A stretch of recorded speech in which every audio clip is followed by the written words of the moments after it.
When Michael Jordan walked into a Chicago grocery store one October evening, he had no idea he was about to witness something that would change hundreds of lives forever. He stood in line behind a tired woman and her 7-year-old daughter. The little girl clutched a carton of milk like it was treasure. But then the mother's credit cards declined, one by one, and the people behind them started sighing loudly. What happened next wasn't just about paying for groceries. It was something much bigger, something that started 60 years ago with $3.47. And it's still changing lives today. This is the true story of how one moment of seeing someone struggle created a chain of kindness that will never end. The automatic doors of Morton's grocery slid open with a tired wheeze, letting in the cool October air that smelled like distant rain. Inside, fluorescent lights hummed above rows of cereal boxes and canned vegetables, casting everything in a harsh, white glow that made even fresh produce look slightly sad. Keisha Thompson pushed her squeaky shopping cart toward the checkout line, her shoulders heavy with the weight of another impossible day. Her daughter, Amara, walked beside her, small fingers wrapped around the handle of a single carton of milk, the expensive kind, the one with the red label that Amara loved because it tasted like clouds. "Mama, can we get the graham crackers too?" Amara asked, her voice small and hopeful. Keisha looked down at her daughter's upturned face, those big brown eyes full of trust, and felt her heart crack just a little bit more. "Not today, baby. Maybe next week." Amara nodded without complaint, clutching her milk carton tighter. She was good at understanding not today. Too good for a 7-year-old. The checkout line moved slowly. In front of them, an elderly man counted out exact change for his coffee and bread. Behind them, Keisha could feel the presence of other shoppers, their impatience like heat on the back of her neck. She didn't notice the tall man in the baseball cap standing 3 people back. Didn't see how his eyes, hidden behind dark sunglasses, had fixed on her worn jacket, the way her hands trembled slightly as she unloaded her items onto the conveyor belt. Red, store-brand cereal, a small bag of rice, eggs, and Amara's milk.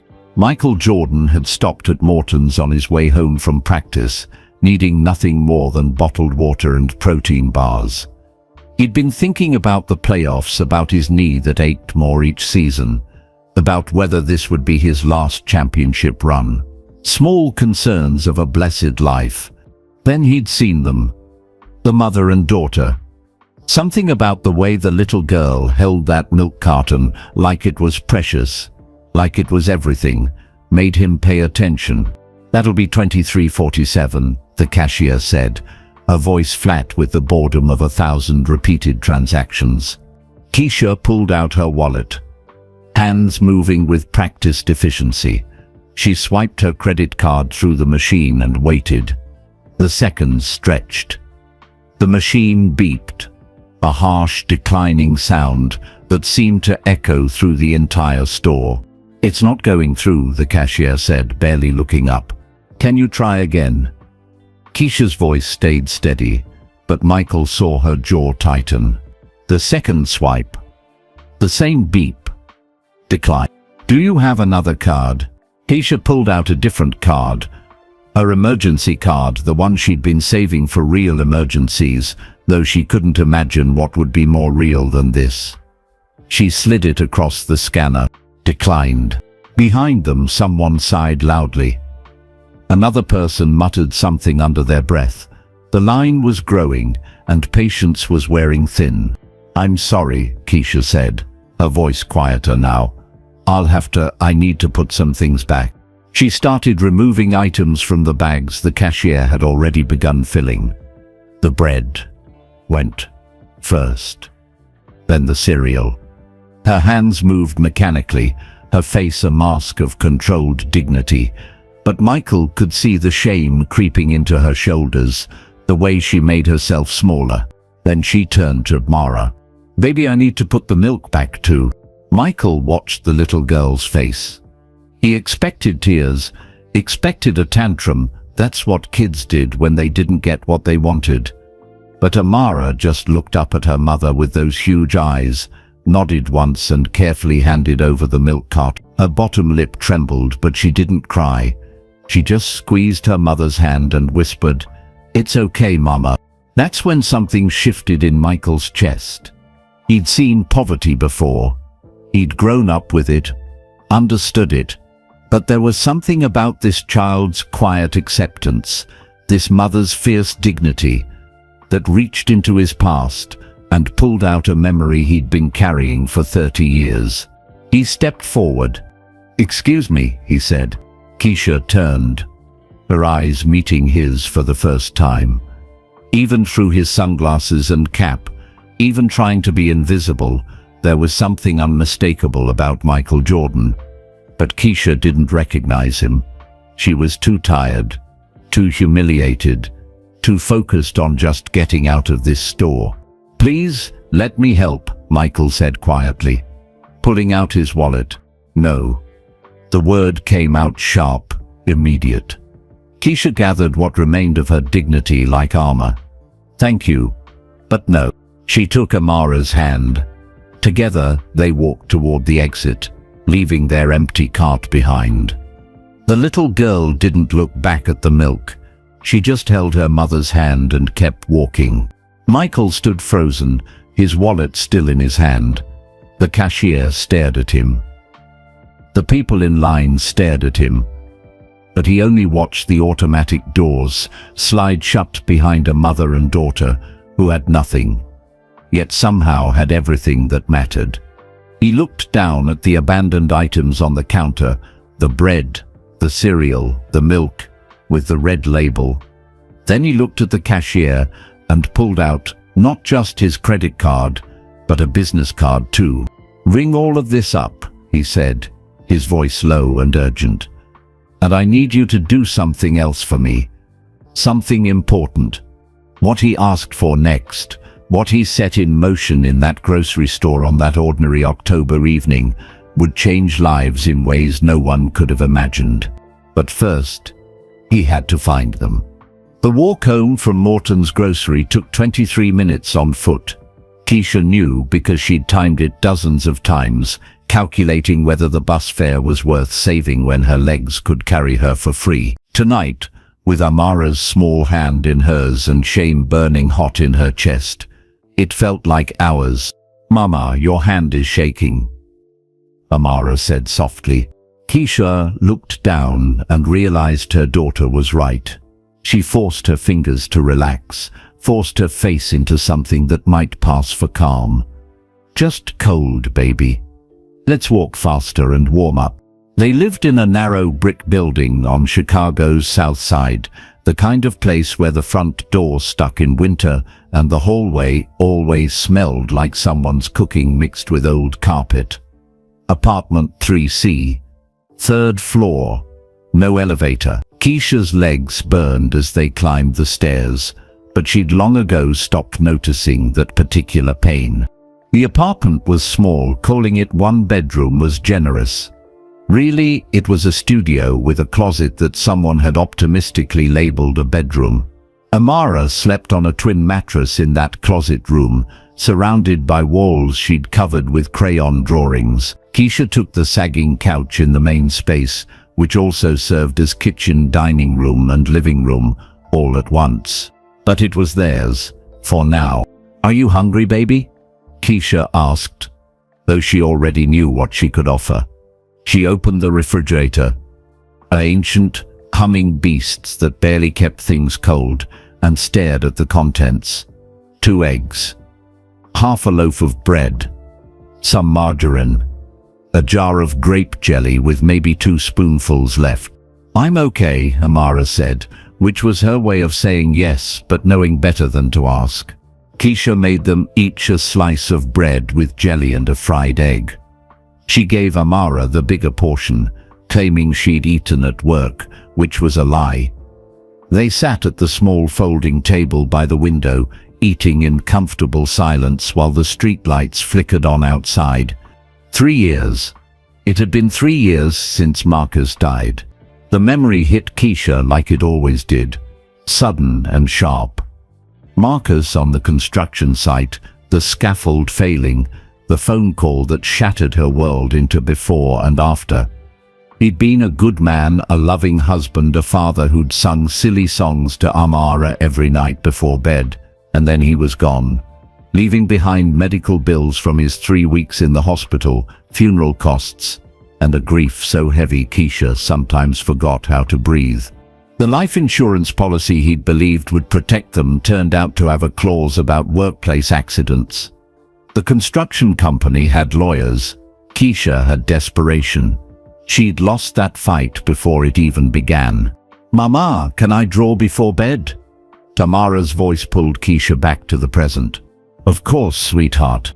Amara disappeared into a small room and returned with her precious box of crayons, the 64-count box with the sharpener built in, a gift from her teacher last Christmas. She settled on the floor and began to draw, her small face scrunched in concentration.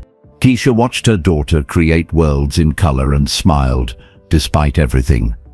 Amara had a gift. Even her teacher, Mr. Reynolds, had said so.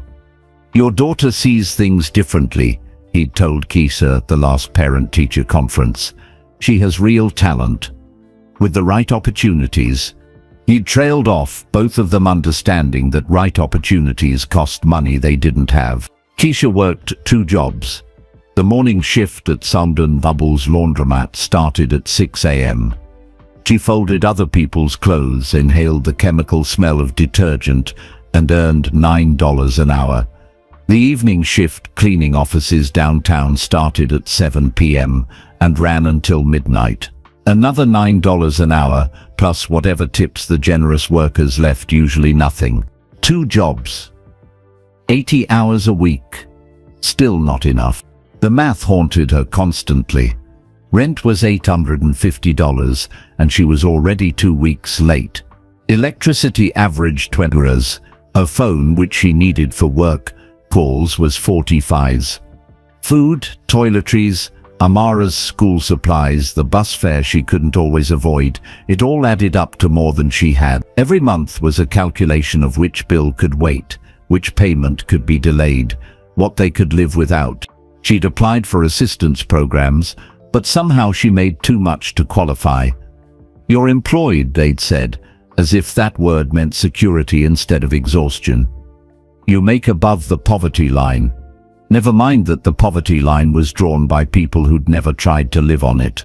After Amara went to bed, without complaint, without asking for the milk she'd wanted, without being anything but her sweet, understanding self, Keisha allowed herself to go into the bathroom, close the door, and finally breathe. The tears came hot and angry. She pressed a towel to her face to muffle the sound. She'd gotten good at silent crying over the past 3 years. Amara didn't need to hear her mother fall apart. Amara needed to believe everything would be okay. But everything was not okay. Keisha looked at herself in the mirror, really looked. At 32 she appeared 40. Her eyes held shadows that no amount of sleep could erase. Her hands were rough from work, her shoulders permanently hunched from carrying weight, both literal and metaphorical. When had she become this person? When had survival replaced living? She splashed cold water on her face and opened the bathroom door. On the floor by the entrance, a white envelope had been slid under the door while she'd been crying. Keisha's stomach dropped even before she picked it up. She knew what it was. She'd been expecting it, dreading it. The header read, "Final notice of eviction." Her hands steadied as she read the words she'd feared. 30 days to pay $1,700 in back rent, or they had to leave.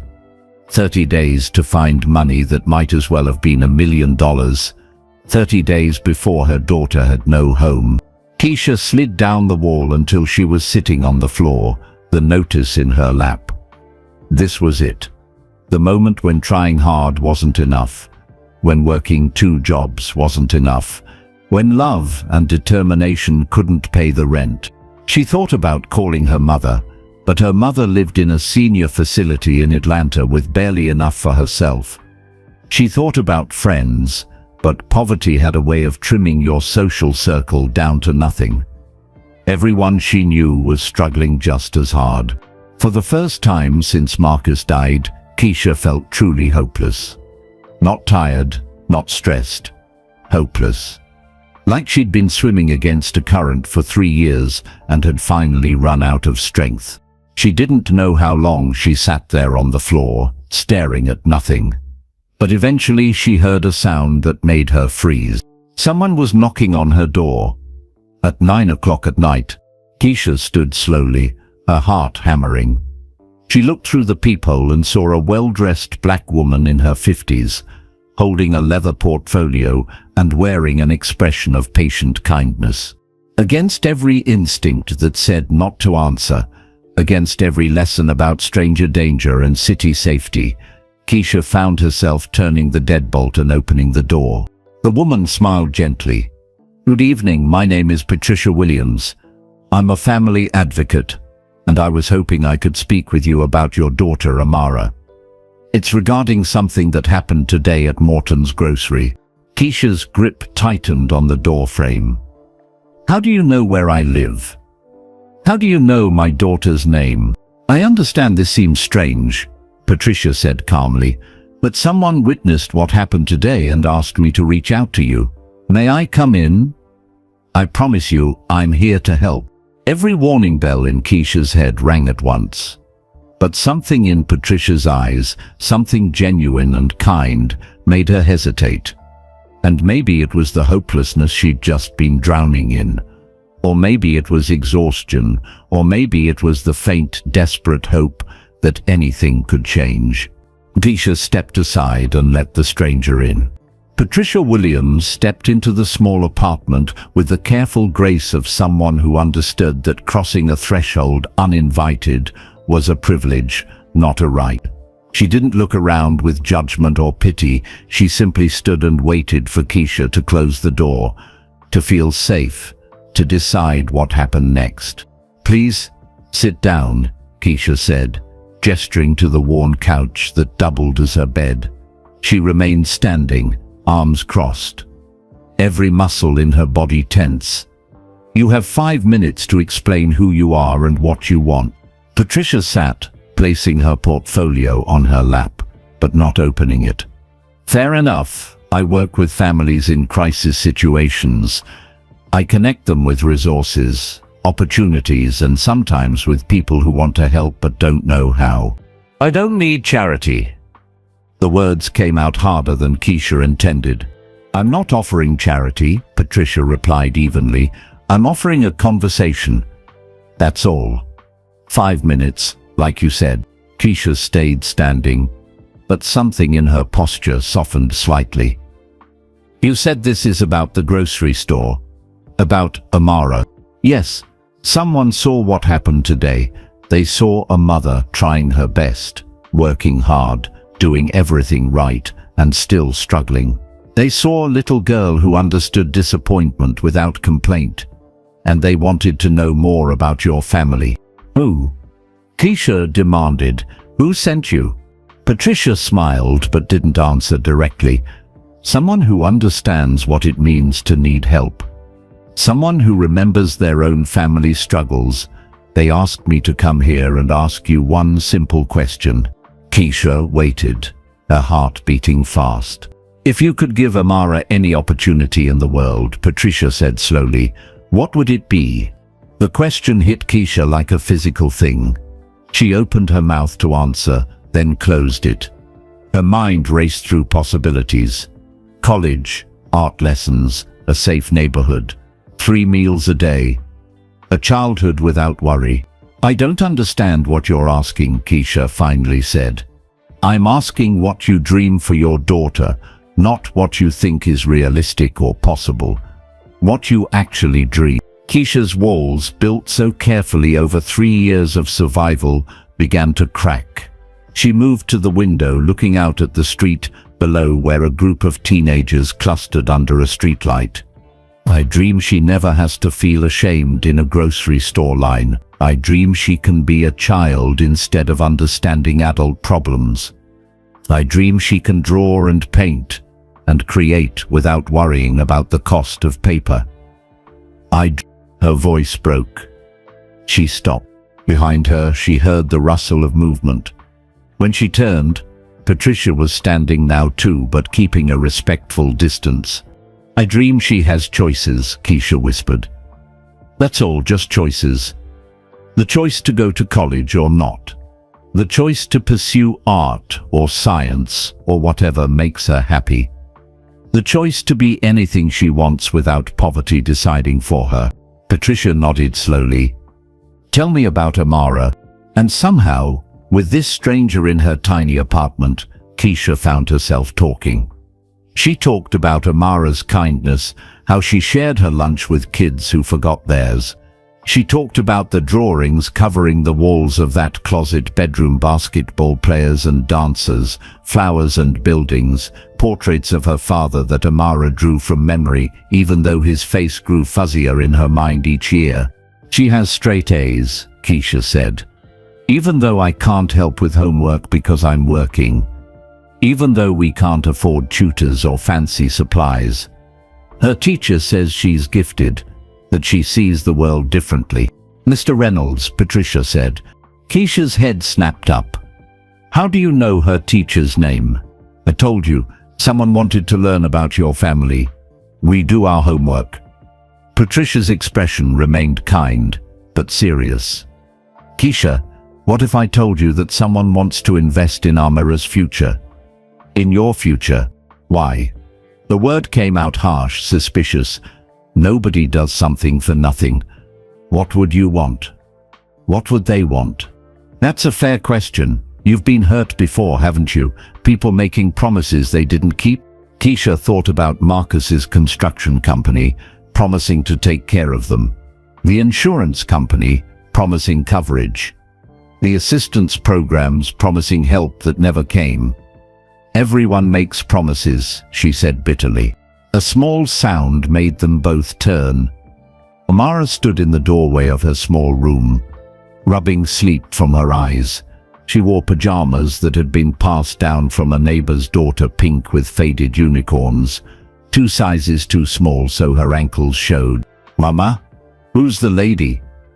Her voice was soft, curious but not afraid. Patricia's entire expression transformed when she saw Amara. Something gentle and genuine crossed her face. Hello, sweetheart. My name is Patricia. I was just talking with your mama.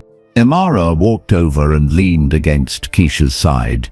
Are you here about the milk? The directness of children. Patricia smiled. Something like that. I heard you're a really good artist. Amara's eyes lit up despite her sleepiness. I like to draw. I draw everything I see, and things I imagine too.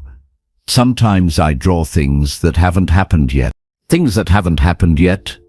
Patricia leaned forward slightly, intrigued. Like dreams, but when I'm awake, Mama says I have a big imagination. Keisha smoothed her daughter's hair. Baby, you should go back to bed. School tomorrow. Can I show the lady my drawings first?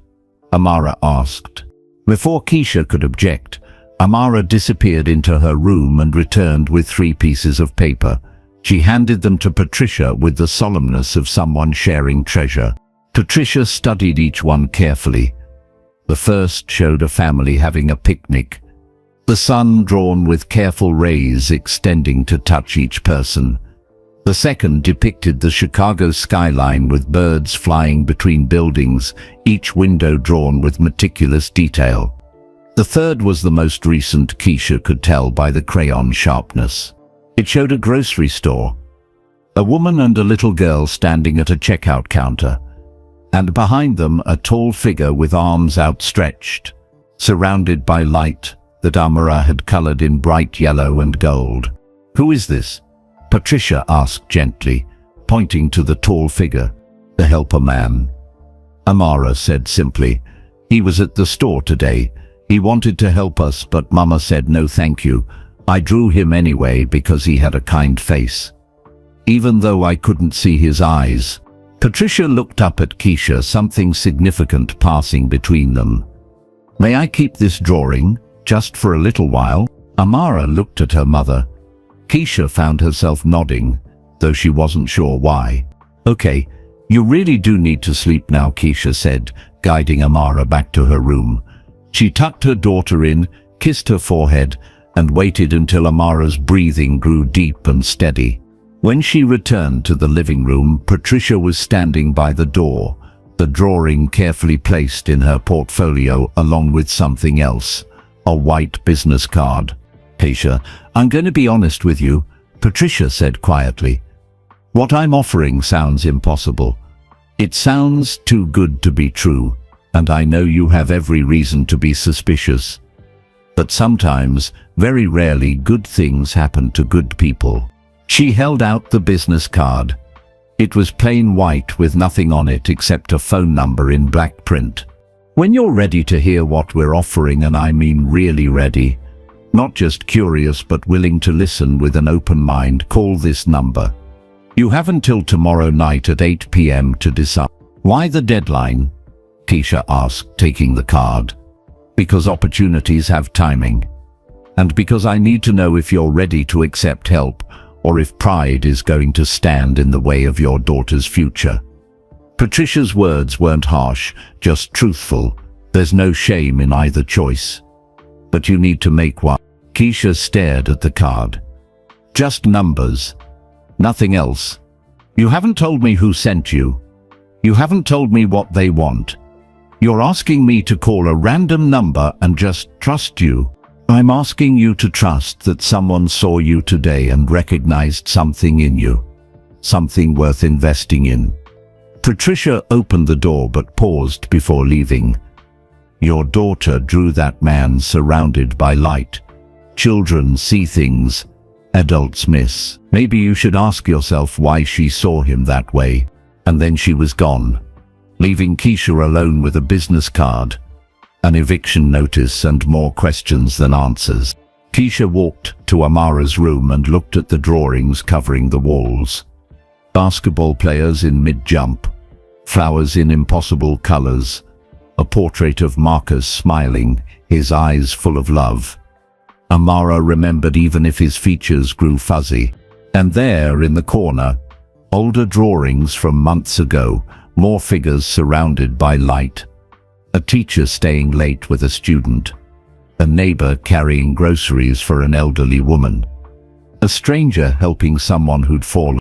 Helpers, Keisha whispered, understanding suddenly what her daughter had been drawing all along. Not angels, not magic, just people choosing kindness. She looked at the business card again. Tomorrow night, at 8 p.m., 30 days until eviction. A daughter who deserved better. A stranger who somehow knew too much and promised even more. What did she have to lose? Everything. What did she have to gain? She didn't even know. Keisha placed the card on the counter next to the eviction notice, 2 pieces of paper representing 2 different futures. Tomorrow she would decide which one to choose. Tonight she needed to sleep, though she knew her dreams would be full of questions that had no answers yet. The alarm clock's harsh beep dragged Keisha from restless sleep at 5:30 a.m. She dreamed of grocery stores with endless aisles, Patricia's knowing smile, and Amara's drawing of the helper man glowing like a beacon. Now, in the grey pre-dawn light, everything seemed both more and less real. The business card sat on the counter where she'd left it. Beside it, the eviction notice. 2 pieces of paper, 2 different paths. Keisha pushed both from her mind and focused on the morning routine. Wake Amara, make breakfast toast with the last of the jelly. Pack Amara's lunch, a peanut butter sandwich and an apple from the thaw bank. Get dressed. Walk Amara to the bus stop.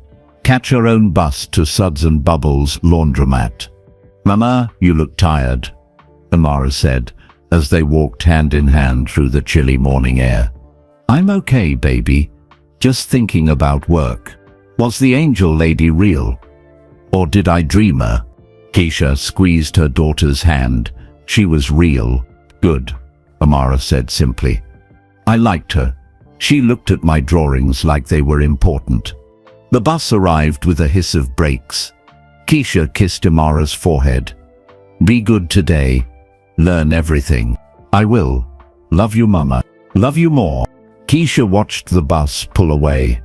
Amara's small face pressed against the window, waving until they turned the corner. Only then did Keisha allow her shoulders to sag under the weight she carried. Suds and bubbles. Laundromat was a narrow storefront wedged between a dollar store and a check cashing place. The familiar smell of detergent and steam hit Keisha as she entered. Mrs. Chen, the owner, was already there, sorting through quarters at the change machine. Good morning, Keisha, Mrs. Chen said in her accented English. She was 72, had owned the laundromat for 40 years, and never missed a day of work. You look terrible. No sleep. I slept fine, Keisha lied, tying on her apron. Mrs. Chen made a disapproving sound, but said nothing more. They worked in comfortable silence for the first hour, loading washers, folding clothes that customers had left for service, wiping down machines. The morning rush brought the usual faces: construction workers washing their uniforms, mothers with multiple children and mountains of laundry, elderly people who treated their weekly wash like a social event. Around 10 a.m., during a brief lull, Mrs. Chen brought 2 cups of tea to the folding table where Keisha worked on a pile of sheets. Sit, Mrs. Chen commanded. Drink. Tell me what troubles you. Keisha wanted to refuse, but Mrs. Chen had a way of making suggestions sound like orders. They sat together, tea warming their hands. A woman came to my apartment last night, Keisha found herself saying. She offered to help, but she wouldn't say who sent her or what they wanted. Just gave me a phone number and told me to call by tonight. Mrs. Chen sipped her tea thoughtfully. And you are too proud to call. I'm not. Keisha stopped. Was that it? Pride? I just don't understand why anyone would want to help us. People don't do that. There's always something they want in return. Maybe not. Mrs. Chen set down her cup. You know my story, how I came to America. Keisha shook her head. In 5 months of working together, Mrs. Chen had never spoken about her past. 1973. I come from Korea with my husband and 2 babies. We have nothing. My husband, he speak no English. Me, very little. We sleep in one room with 4 other families. We eat rice and kimchi for every meal because that's all we can afford. Mrs. Chen's eyes grew distant with memory. One day I am in a store like you, not enough money for food. The baby is crying. I am so ashamed. Then a black woman, maybe 50 years old, she comes to me. She pay for my food. She give me her phone number. She say, call me when you need help. I am too proud. I throw away her number. Keisha listened, her tea growing cold in her hands. 2 weeks later, my husband gets hurt at work. No insurance. Baby gets sick. We are going to lose our room. I find that woman's number in the trash. I call crying, so ashamed. You know what she says? She says, took you long enough. Then she helps us. She finds my husband new job. She helps us get our own apartment. She connects us with Korean church community. She saves our family. What did she want in return? Keisha asked. Mrs. Chen smiled. She wants me to help someone else someday. That's all. So I do. Many times over 40 years I help people. Not because I'm rich. I'm not. But because someone helped me, and that kindness has to keep moving forward. She reached across and placed her weathered hand over Keisha's younger one. Pride feeds the ego, Mrs. Chen said firmly. But love feeds the child. You can be proud and alone, or humble and helped. Which one gives Amara a better life? The words hit Keisha like cold water. She thought about last night. Amara without milk, without complaint. Amara in pajamas, 2 sizes too small. Amara drawing pictures of helpers because she understood, even at 7, that the world ran on kindness between strangers. But what if they want something I can't give? Keisha whispered. Then you say no. You are not powerless, Keisha. You have the power to say yes or no. But you must have the courage to hear what they offer first. Before Keisha could respond, the bell above the door chimed. A young mother entered with a crying toddler and 3 bags of laundry. The moment passed, and they returned to work. But Mrs. Chen's words stayed with Keisha throughout the day. Pride feeds the ego. Love feeds the child. At 6:30 p.m., Keisha's shift ended. She had 30 minutes to get across town to her evening job cleaning offices in the downtown skyscraper. She caught the bus with seconds to spare and spent the ride staring out the window at the city lights beginning to flicker on. Her phone buzzed. A text from Mr. Reynolds, Amara's teacher. Hi Mrs. Thompson. Wanted to let you know Amara created a beautiful art piece today. She drew a portrait of her mother. She titled it, The Strongest Person. Just thought you should know. She's very proud of you. Keisha read the message 3 times, tears blurring her vision. Amara thought she was strong, but strength meant different things. Was it stronger to refuse help out of pride, or stronger to accept it for her daughter's sake? The office building loomed 40 stories high, all glass and steel and money. Keisha changed into her cleaning uniform in the basement locker room and joined the other night cleaners. They moved through the empty offices like ghosts, emptying trash cans, vacuuming carpets, wiping down desks where lawyers and executives made more in an hour than Keisha made in a week. Around 9 p.m., Keisha cleaned an office on the 35th floor. Floor-to-ceiling windows looked out over the city. 1 million lights representing 1 million lives. She stood there for just a moment, her reflection ghostly in the glass. Who was she in this vast city? Just another struggling mother. Another person trying to survive. What made her special enough for mysterious offers and business cards? Nothing. She was nothing special. But Amara was. The thought struck her with sudden clarity. This wasn't about Keisha. It never had been. Patricia hadn't asked about Keisha's dreams. She'd asked about dreams for Amara. What if Keisha's pride was standing between her daughter and opportunity? She thought about Marcus, about what he would say. He'd been a proud man too, but his pride had never stopped him from accepting help when his family needed it. It takes a village, he used to say. Nobody makes it alone. At 11 p.m. her shift ended. Keisha caught the late bus home, surrounded by other tired workers heading back to neighborhoods the tourists never saw. The business card felt like it was burning a hole in her pocket. She arrived home at midnight. The babysitter, a teenage girl from downstairs who watched Amara for $5, reported that everything had been fine. Amara had done homework, eaten the leftover rice, and gone to bed by 9. After the babysitter left, Keisha walked quietly to Amara's small room. Her daughter slept peacefully, one arm curled around a stuffed rabbit. Marcus had won at a carnival the year before he died. On the wall, a new drawing was taped up. Amara's portrait of her mother, the strongest person. In the picture, Keisha stood tall, wearing a cape made of colors, her hands reaching down to lift up a small girl who was reaching up to lift up others. Keisha pressed her hand to her mouth to stifle the sob that wanted to escape. She wasn't strong. She was exhausted. She was drowning. She was 1 month away from being homeless with a 7-year-old daughter who deserved so much more than cold apartments and returned milk and a mother too proud to ask for help. Keisha returned to the living room and picked up the business card. It was 7 minutes to midnight. Nearly 8 p.m. tomorrow. Nearly time for the deadline.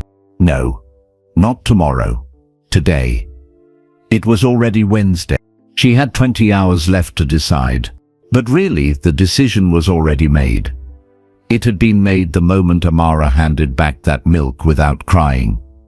The moment her daughter drew helpers, surrounded by light because she believed the world had good people in it. Keisha couldn't let her daughter lose that belief. With shaking hands, she picked up her phone and dialed the number on the card. It rang once, twice. "Hello, Keisha." Patricia's voice was warm, unsurprised, as if she'd known Keisha would call. "I'm glad you decided to reach out. I don't know what you're offering," Keisha said, her voice barely steady. "I don't know who you represent or what you want. But I need to hear it. For Amara. Not for me, for her.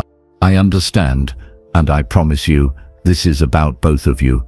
Can you and Amara meet us tomorrow afternoon? Around 2 p.m. I work until noon." "Where?" Patricia paused, and Keisha could hear the smile in her voice when she spoke. "The United Center. Do you know where that is?" The United Center. Home of the Chicago Bulls. Keisha's heart began to beat faster, pieces clicking into place that seemed impossible. "Yes, I know it. Bring Amara. And Keisha? Bring some of her drawings. The ones of the helpers." "Why?" "Because someone wants to see them. Someone who understands what it means to be a helper." Patricia's voice grew softer. "Get some sleep. Tomorrow is going to be a very important day for your family." The call ended. Keisha stood in her small apartment, phone in hand, her mind racing. The United Center, Amara's drawings, the helper man from the grocery store surrounded by light. No, it couldn't be. It was impossible. But Amara had drawn him that way, tall, with kind eyes hidden behind sunglasses, with light pouring from him like he was made of hope itself. Keisha looked at the drawing still on the counter. The helper man. She'd been so focused on her shame, on refusing charity, that she hadn't really looked at what Amara had captured. The height, the way he stood. The athletic grace, even in a simple drawing. "Oh my God," Keisha whispered into the empty room. Michael Jordan. Her daughter had seen Michael Jordan at the grocery store, and Keisha had been too proud, too tired, too focused on survival to recognize him. And now she was supposed to meet him, whoever us was, at his arena tomorrow. Keisha sat down hard on the couch, her legs suddenly unable to support her. What had she just agreed to? Sleep never came. Keisha lay on the couch staring at the ceiling, her mind spinning with impossible thoughts. Every time she closed her eyes, she saw Amara's drawing, the tall man surrounded by light. Michael Jordan. It had to be. But why would Michael Jordan care about a single mother and her daughter in a grocery store? Men like that lived in different worlds. They didn't notice people like her, except he had noticed. Somehow he...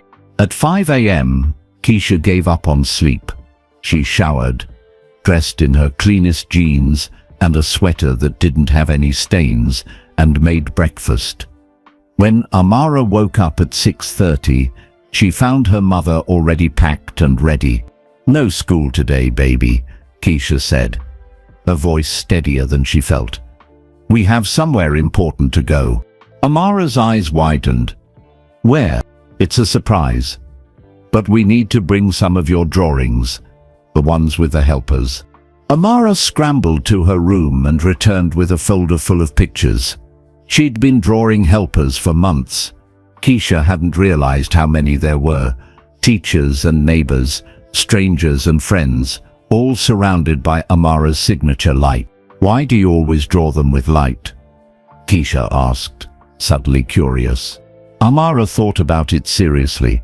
"Because when people help, they make the dark places bright, like turning on a lamp in a sad room." 7 years old and somehow wiser than most adults. They took the bus downtown, then transferred to another heading north. Amara pressed her face against the window, watching the city wake up around them. She didn't ask more questions. She seemed to understand that today was special, that whatever was happening needed to unfold in its own time. The United Center appeared ahead like a massive spaceship that had landed in Chicago. Amara gasped when she saw the giant Michael Jordan statue outside him soaring through the air, frozen in his prime. "Mama, look, it's number 23. Keisha's stomach flipped. They were really here. This was really happening. Patricia waited for them at a side entrance, dressed in a burgundy suit that probably cost more than Keisha's monthly rent. But her smile was genuine as she greeted them. "You came," Patricia said warmly. "I knew you would." "I almost didn't," Keisha admitted. "The best decisions are usually the hardest ones." Patricia knelt down to Amara's level. "Hi, sweetheart. Did you bring your drawings?" Amara nodded shyly, clutching her folder. "Perfect. Come with me. We have some people who are very excited to meet you both." Patricia led them through a maze of corridors that ordinary people never saw. Championship banners hung on the walls. Photos of legendary players lined the hallways. Amara's head swiveled constantly, trying to take everything in. "Where are we going?" Keisha finally asked. "To one of the practice courts. Sit private. Quiet. A good place to talk." They pushed through a set of double doors, and suddenly they were standing at the edge of a pristine basketball court. The ceiling soared overhead, the polished floor gleamed, and at the far end, a solitary figure practiced free throws, the ball swishing through the net with mechanical precision. Even from this distance, even with his back turned, Keisha knew who it was. The way he moved, the height, the controlled grace of every motion, unmistakable. Amara's hand tightened in hers. "Mama," she whispered. "Mama, is that—" The figure turned around, basketball in hand. Dark eyes that had stared down opponents and stared down pressure, and now stared across the court at a woman and her daughter with an expression that was kind and focused and entirely present. Michael Jordan smiled and began walking toward them. Amara made a small squeaking sound and pressed herself against Keisha's side. Keisha couldn't blame her.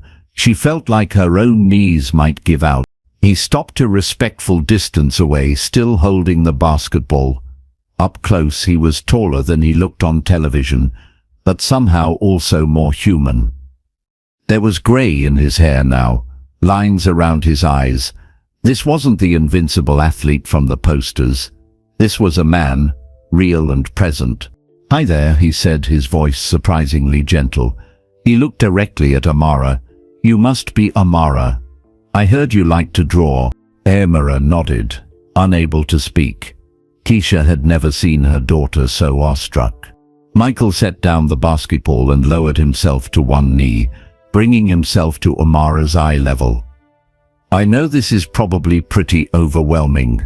Big place. Stranger wanting to talk to you, but I promise we're just here to have a conversation. Okay?"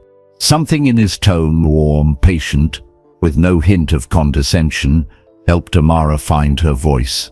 "You're Michael Jordan." "I am, and you're Amara Thompson, who draws pictures of helpers." "How do you know that?" "Because I saw you at the grocery store, you and your mama, and I saw something that reminded me of a story I was told a long time ago." Michael stood and faced Keisha. His eyes held an emotion she couldn't quite name. Recognition, maybe. "Understanding. Mrs. Thompson, I'm sorry I couldn't introduce myself properly at the store. I wanted to respect your privacy." Keisha's voice came out smaller than she intended. "You're the one who sent Patricia." "I am. I couldn't stop thinking about you two, about what I witnessed." He glanced at Amara, then back to Keisha. "Would it be okay if we sat down and talked? I have some things I'd like to share with you, some things I'd like to ask. And then, if you want to leave, you can leave." No pressure, no strings. Keisha nodded, not trusting herself to speak more. They moved to a bench area along the sideline. Michael sat across from them, elbows on his knees, his posture open and relaxed despite his fame. Patricia stood quietly nearby, giving them space but present if needed. "Can I see your drawings?" Michael asked Amara. With trembling hands, Amara opened her folder. Michael took each picture carefully, studying them with genuine attention.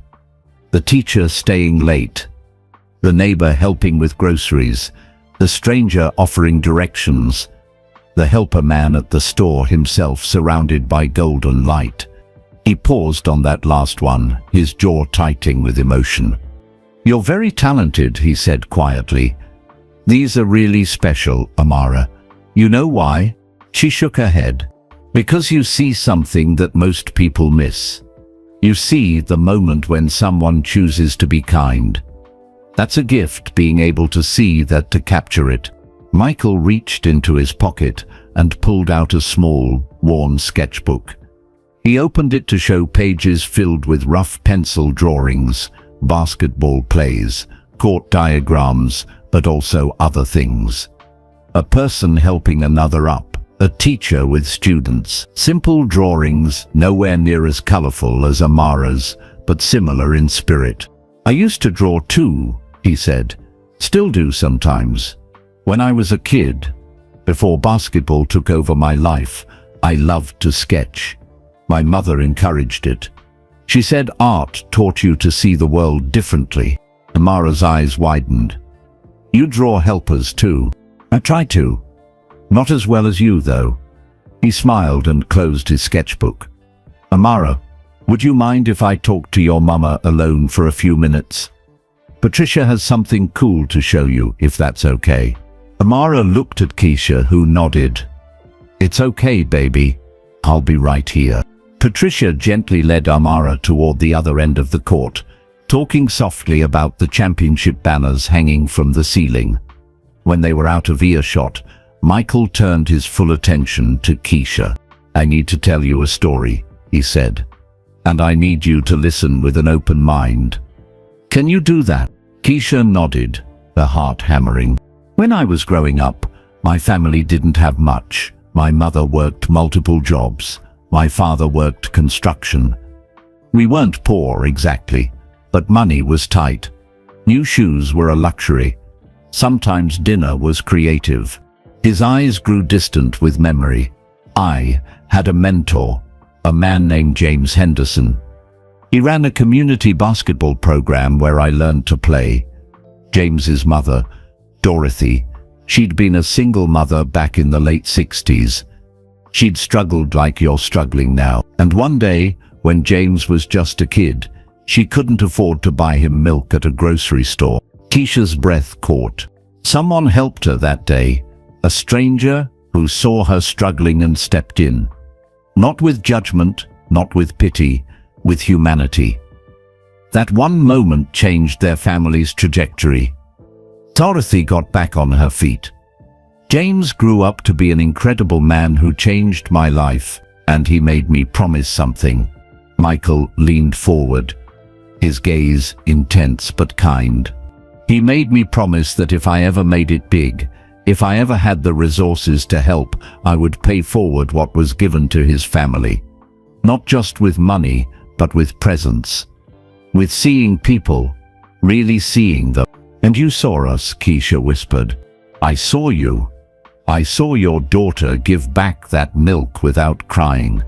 I saw you hold your head high even though you were breaking inside. I saw dignity and love and strength. And I saw James and Dorothy 60 years ago going through the same thing." Keisha's hands were shaking. "Why are you telling me this?" "Because I didn't just follow you to offer help. I did something else at that grocery store." Michael pulled out a folder from beside the bench, the same folder Patricia had shown her a glimpse of yesterday. "My team and I spent the last 2 days looking into your situation. I hope that doesn't upset you. We needed to understand what you were facing. He opened the folder slowly. "You're facing eviction. You're drowning in medical debt from your late husband. You work 80 hours a week and still can't make ends meet. Your daughter is brilliant, talented and kind, but she's growing up with stress no child should carry." Each fact hit Keisha like a stone. Her life, laid out in black and white. All the struggling she'd been doing in private, now visible to this stranger. "I can't just give you money and walk away," Michael continued. "That's not what James taught me. That's not how real help works. So I've put together something different. Something that might crazy. But I need you to hear all of it before you react. Can you do that?" Keisha couldn't speak. She nodded. Michael took a breath, and then he began to explain exactly what he'd done in the past 48 hours. As he talked, Keisha's world tilted sideways. Her chest grew tight. Her vision blurred with tears. This wasn't charity. This was something she'd never imagined. Something that was about to change everything. Michael's words came steady and clear, each one landing like a stone dropped into still water, creating ripples that spread wider and wider until Keisha felt like she might drown in them. "Your back rent and the next 3 years have been paid in full," he said, watching her face carefully. "But that's just the beginning. I've purchased your entire apartment building through a foundation I established yesterday. Not to be a landlord, to convert it into a tenant ownership program." Keisha's mouth opened but no sound came out. "Over the next 5 years, you and the other tenants will build equity. At the end, you'll own your units outright. No more rent. No more landlords. True ownership." Michael's voice remained calm, factual, as if he was discussing a basketball play rather than changing lives. "The building needs repairs. Those are being handled. Every family there deserves safe housing." I can't. Keisha couldn't form complete thoughts, much less sentences. "There's more," Michael continued gently. "Amara's education. I've established a full scholarship fund in her name. Elementary through high school through college. Whichever college she chooses. Books, supplies, tutoring if she needs it. Art programs every summer at the best schools in Chicago." Tears spilled down Keisha's cheeks. She couldn't stop them. "The art supplies alone," Michael said. "Real canvas, quality paints, paper that doesn't come from the dollar store, private lessons with working artists who can nurture her gift. She has something special, Mrs. Thompson. She sees the world in a way most people can't. That deserves to be developed." Keisha pressed her hands to her face, trying to hold herself together. This was too much, too impossible. People didn't do things like this. "But here's the most important part," Michael said, and something in his tone made Keisha lower her hands and look at him. "I'm not just giving you charity. I'm offering you a job." "A job?" The word came out strangled. "The foundation I mentioned, it's real. It's called the Promise Chain Foundation, and it starts operating next week. I need someone to run the family outreach program. Someone who understands what it means to struggle. Someone who knows how to stretch $17 until Friday. Someone who can look at a family in crisis and see their dignity, not their poverty." Michael pulled out a paper from the folder and handed it to Keisha. "Community Family Liaison. Your job would be to identify families who are doing everything right but still drowning. Families where one medical emergency or one car breakdown is the difference between stability and disaster. You'd connect them with resources, help them navigate the system, and sometimes, when it makes sense, provide direct support." Keisha stared at the job description, the words swimming. "How much?" She couldn't finish the question. $65,000 a year to start. Full benefits. Health insurance that actually covers things. Retirement. Paid time off. Normal working hours so you can be there when Amara comes home from school. $65,000. More than double what she made working 80 hours a week. Keisha's hands shook so hard the paper rustled. "You'd quit both your current jobs," Michael said. "No more laundromat at dawn. No more cleaning offices until midnight. You'd work normal hours doing something that matters, helping other families the way I'm helping yours." "Why?" Keisha finally managed to ask. "Why would you do all of this? You don't know me. You don't know if I'm any good at this. You don't know." "I know you worked yourself to exhaustion for 3 years to keep your daughter safe and fed and in school," Michael interrupted firmly. "I know you held your head high when you had every reason to fall apart. I know your daughter draws pictures of helpers because you taught her that the world has good people in it, even when you had no evidence that was true. That tells me everything I need to know." He leaned back, giving her space to process. "I've been blessed beyond any reasonable measure," he said quietly. "I can buy another car, another house, another watch. I can invest in another restaurant or golf course, or I can invest in people, in families, in breaking cycles of poverty that trap good people through no fault of their own. But there has to be a catch," Keisha whispered. "Nobody does this. There's always something they want." "You're right. There is something I want." Michael's expression grew serious. "I want you to accept it. That's the hardest part, isn't it? Accepting help, letting someone see your struggle and step in." Across the court, Patricia and Amara were shooting baskets. Or rather, Patricia was helping Amara try to shoot baskets. Her daughter's laughter echoed through the space, pure and joyful in a way Keisha hadn't heard in months. "I also want you to pay it forward," Michael continued. "Not now, not until you're stable and secure. But someday, when you see someone struggling, I want you to help them." That's how this works. That's how James's mother's story became my story. That's how my story becomes yours, and yours becomes someone else's. "I don't know what to say." Keisha's voice broke completely. "Say yes, or say no. Those are your only two options."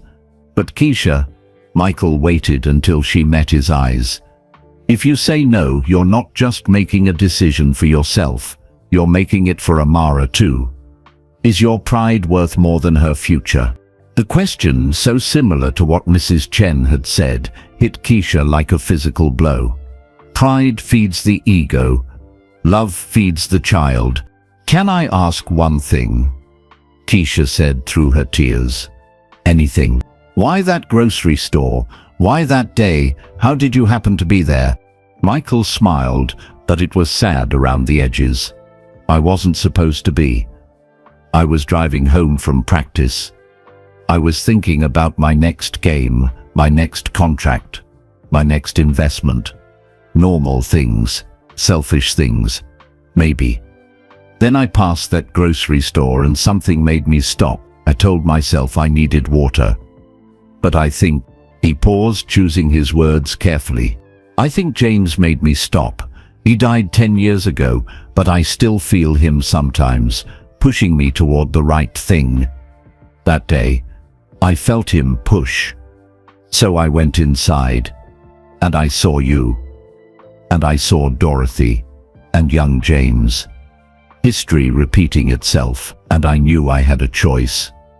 Keep walking, or keep the promise I made." Keisha looked at Amara, who was now attempting to dribble while Patricia clapped encouragement. Her daughter, who'd never complained about being hungry, who'd drawn pictures of helpers even when no one was helping them, who believed the world was good even when the world kept proving otherwise. "What if I fail?" Keisha whispered.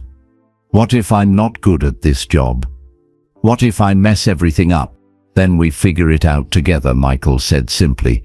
"This isn't charity, remember. It's opportunity. You'll work hard. You'll learn. You'll grow. And yes, you'll probably make mistakes. That's called being human. But I believe in you, Keisha. I believe you have exactly what it takes to do this work." "I've never had anyone believe in me before," Keisha said, and realized it was true. Not since Marcus died. I've just been surviving. Surviving is a type of strength too. But you deserve more than just survival. Amara deserves more. Michael stood and offered his hand. So what do you say? Will you let me help? Will you join the foundation? Will you trust that sometimes good things really do happen to good people? Keisha looked at his outstretched hand. She thought about the eviction notice, about cold apartments and returned milk, about working 2 jobs and still failing, about Amara's 2 small pajamas and her drawings of helpers who never came. She thought about Marcus, about what he would say. He'd tell her to swallow her pride. He'd tell her to think of their daughter. He'd tell her that accepting help wasn't weakness, it was wisdom. She thought about Mrs. Chen's story, about how one person's kindness had saved her family and how she'd spent 40 years paying it forward. She thought about Amara's drawing, the helper man surrounded by light. Her daughter had seen something true. She'd seen that people could be good, that miracles could happen in grocery stores. Keisha took Michael's hand. Yes, she said, her voice stronger now. Yes, I'll accept. For Amara, for me, for whatever family I'll help next. Michael's smile transformed his entire face. Thank you for trusting me, for trusting this. He called across the court. Patricia, Amara, come here. We have good news. Amara ran over, her face flushed with happiness. Mama, I made 2 baskets. Patricia says I have good form. Keisha pulled her daughter into her arms, holding her tight.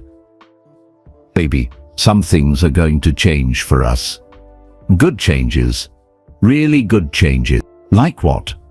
Amara asked, pulling back to look at her mother's tear-streaked face. Like we get to stay in our home. Like you get to go to art classes. Like Mama gets a new job helping other families. Because of Mr. Jordan. Amara looked at Michael with wide eyes. Because of a promise, Michael said, kneeling down again. A promise made a long time ago that I'm keeping now. And someday, when you're grown up, maybe you'll keep it too. Maybe you'll help someone who needs it. I will, Amara said solemnly. I promise. Good. Now I have something for you. Michael pulled out Amara's drawing, the one of him at the grocery store. Can I keep this? I want to hang it in my office, to remind me why I do this work. Amara nodded shyly. You can have it. It's a gift. Gifts are supposed to be given with love. Something flickered across Michael's face. Surprise, emotion, recognition. You're absolutely right. Gifts are about love, not money. Patricia stepped forward with a large envelope. This is all the paperwork. Legal documents for the housing. Employment contract. Scholarship agreements. Take your time reading everything. You start work Monday if that's okay. And Keisha, she paused, her expression warm. Welcome to the Promise Chain Foundation. I think you're going to be amazing at this. Keisha took the envelope with shaking hands. Inside was her future, her daughter's future, a chance to stop drowning and start swimming. There's one more thing, Michael said. He seemed almost hesitant now. There's someone I'd like you to meet, someone who's been waiting a long time to say thank you. Thank you? Keisha frowned, confused. To me? Not exactly. You'll understand when you meet her. Michael checked his watch. She's actually on her way here now. Dorothy Henderson, James's mother. The woman whose story started all of this 60 years ago. She wants to meet the family I'm helping. She wants to close the circle. Before Keisha could respond, the double doors opened. An elderly black woman entered, moving slowly but with purpose. She must have been in her late 70s, with silver hair and eyes that had seen both hardship and joy. When she saw Michael, her face lit up with a grandmother's love. When she saw Keisha and Amara, those eyes filled with tears. "Oh my stars," Dorothy whispered, her hand pressed to her heart. "It's like looking back in time, like seeing James and me all over again." And suddenly Keisha understood. This wasn't just about Michael keeping a promise. This was about something much bigger, something that stretched across decades, connecting strangers into family, turning one act of kindness into a chain that had no end. This was about legacy, about love echoing through time. Dorothy walked toward them slowly, and Keisha found herself moving forward too, drawn by something she couldn't name. When they stood face to face, the elderly woman reached out and took Keisha's hands. "Thank you," Dorothy said softly. "For what?" Keisha asked, bewildered. "You don't even know me."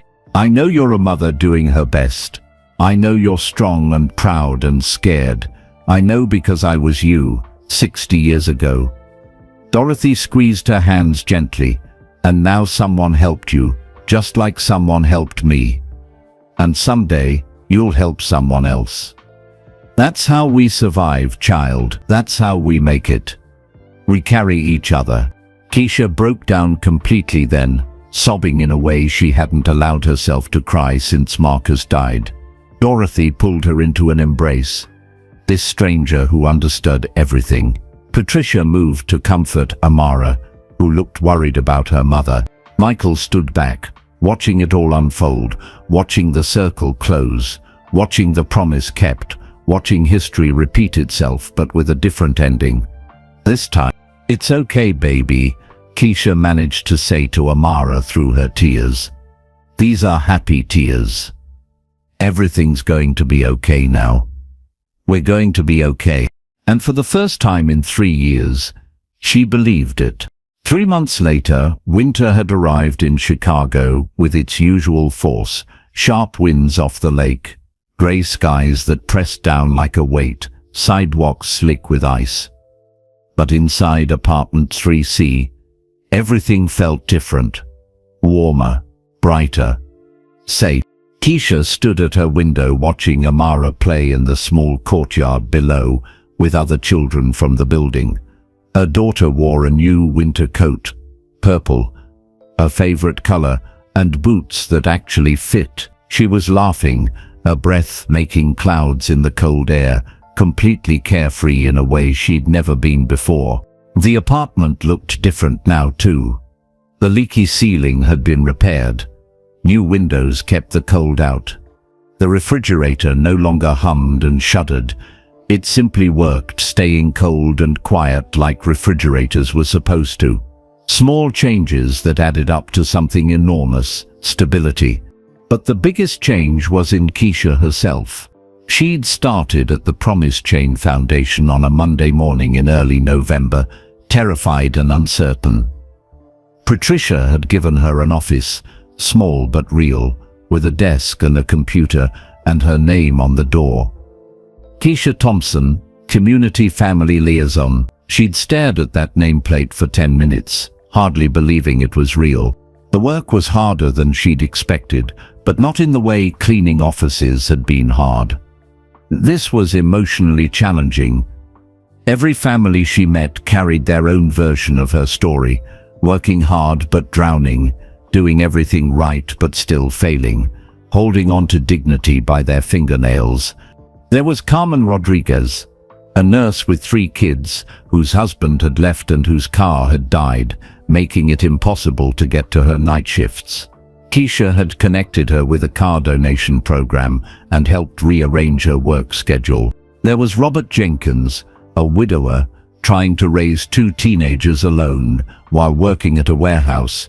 His daughter needed glasses. She couldn't see the board at school without them, but he'd been putting it off because groceries came first. Keisha had found a vision program that provided free glasses to children in need. There was the Kim family, grandmother, mother, and 4 children living in a 1-bedroom apartment after fleeing an abusive situation. Keisha had helped them find safe housing and connected them with trauma counseling. Each family she helped felt like a piece of her own healing. She understood their shame, because she'd felt it. She understood their pride, because she'd nearly let it destroy her chances.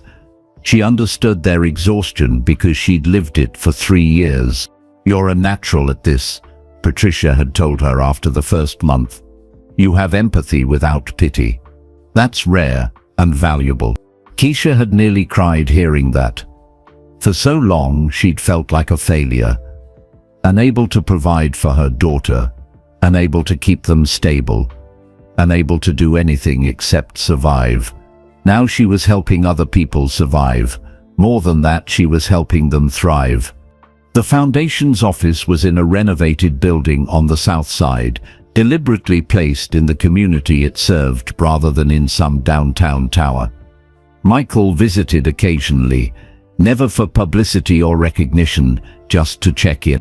He'd sit in the break room with Keisha and the other staff members, asking questions and really listening to the answers. "How's Amara doing?" he'd asked during his last visit 2 weeks ago. "She's thriving," Keisha had said, and meant it. The art program at the community center, "Michael, you should see what she's creating. It's like something opened up inside her." Amara attended art classes 3 times a week, now real classes with real artists who taught her about perspective and color theory and different mediums. She worked with watercolors and acrylics, charcoal and pastels. Her talent, given room to grow, was blossoming into something remarkable. Just last week, her teacher had pulled Keisha aside. "I've been teaching for 20 years. I've seen a lot of talented kids. But Amara has something special. She doesn't just draw what she sees, she draws what she feels.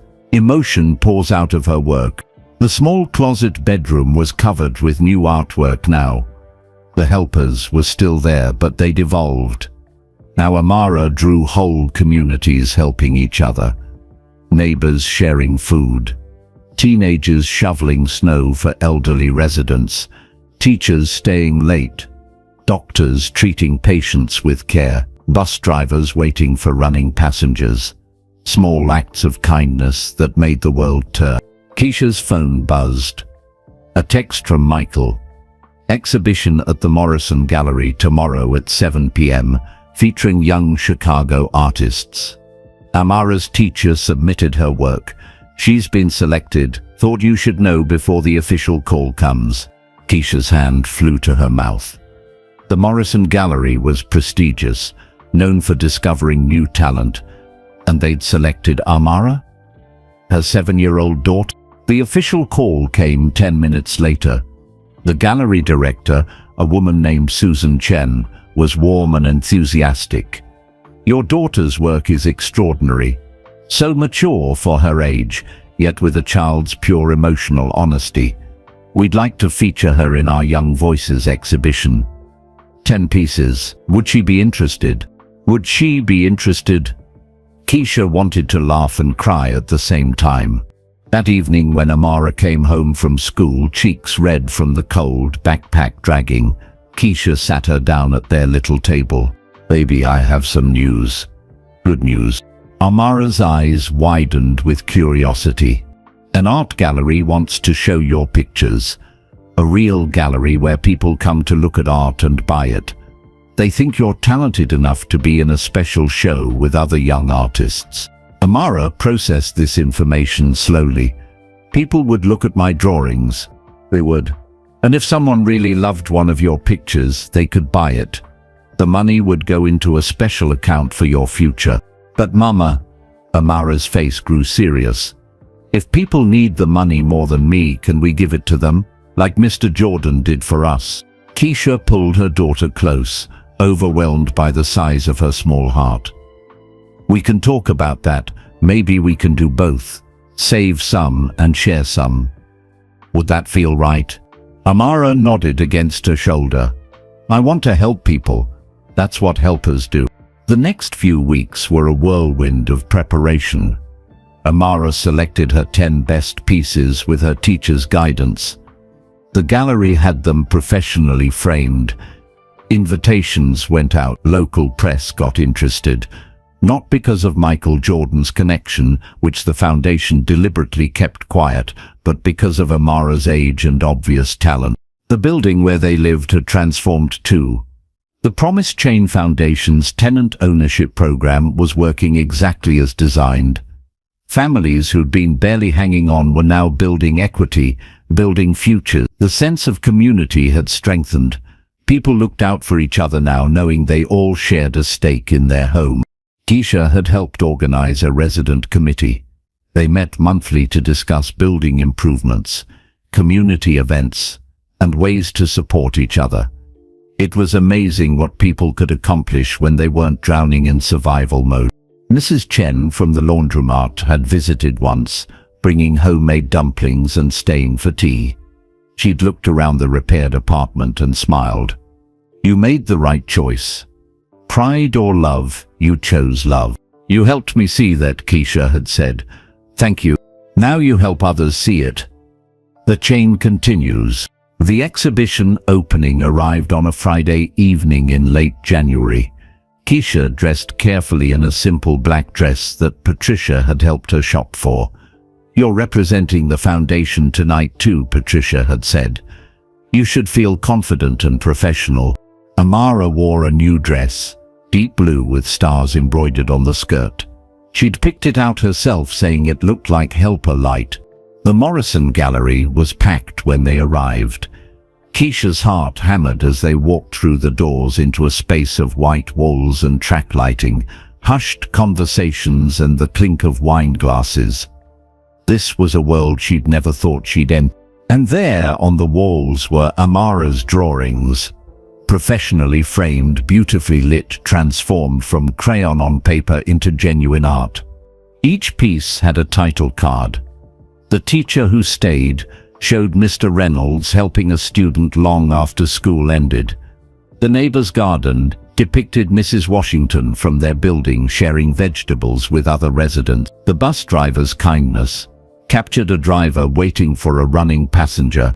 And in the center, given the prime position, was the piece Amara had drawn that first night, the Helper Man. Michael Jordan in the grocery store, surrounded by golden light, reaching out to a mother and daughter. Keisha hadn't known this one would be included. Seeing it there, enormous and glowing under gallery lights, made her throat tight. "Mama, look how many people are here," Amara whispered, squeezing her hand. The gallery was full of Chicago's art community, collectors, critics, other artists, people who understood beauty and value, and they were looking at her daughter's work with genuine appreciation. A well-dressed couple stood before the Helper Man, studying it carefully. "There's something profound here," the woman said. "The way she's captured generosity, not as something grand, but as a simple human choice. And that light, it's almost religious in its quality." "The artist is only 7, the man replied, checking his program. "Extraordinary emotional intelligence for that age." Susan Chen, the gallery director, found Keisha and Amara in the crowd. "There you are. Amara, your work is getting incredible responses. Would you be comfortable saying a few words? Nothing formal, just telling people why you draw helpers." Amara looked at Keisha, uncertain. Keisha knelt down to her level. "You don't have to if you don't want to. But if you do, just speak from your heart. Tell them what you told me about making dark places bright." Amara took a deep breath and nodded. Susan led them to a small platform area. She tapped a wine glass for attention, and the crowd quieted. "Ladies and gentlemen, I'd like to introduce you to our youngest featured artist. Amara Thompson is 7 years old, and as you can see, she has a remarkable gift. Amara, would you like to tell us about your work?" Amara stepped forward, tiny on the platform, but she stood straight and spoke clearly. "I draw helpers, because the world needs them.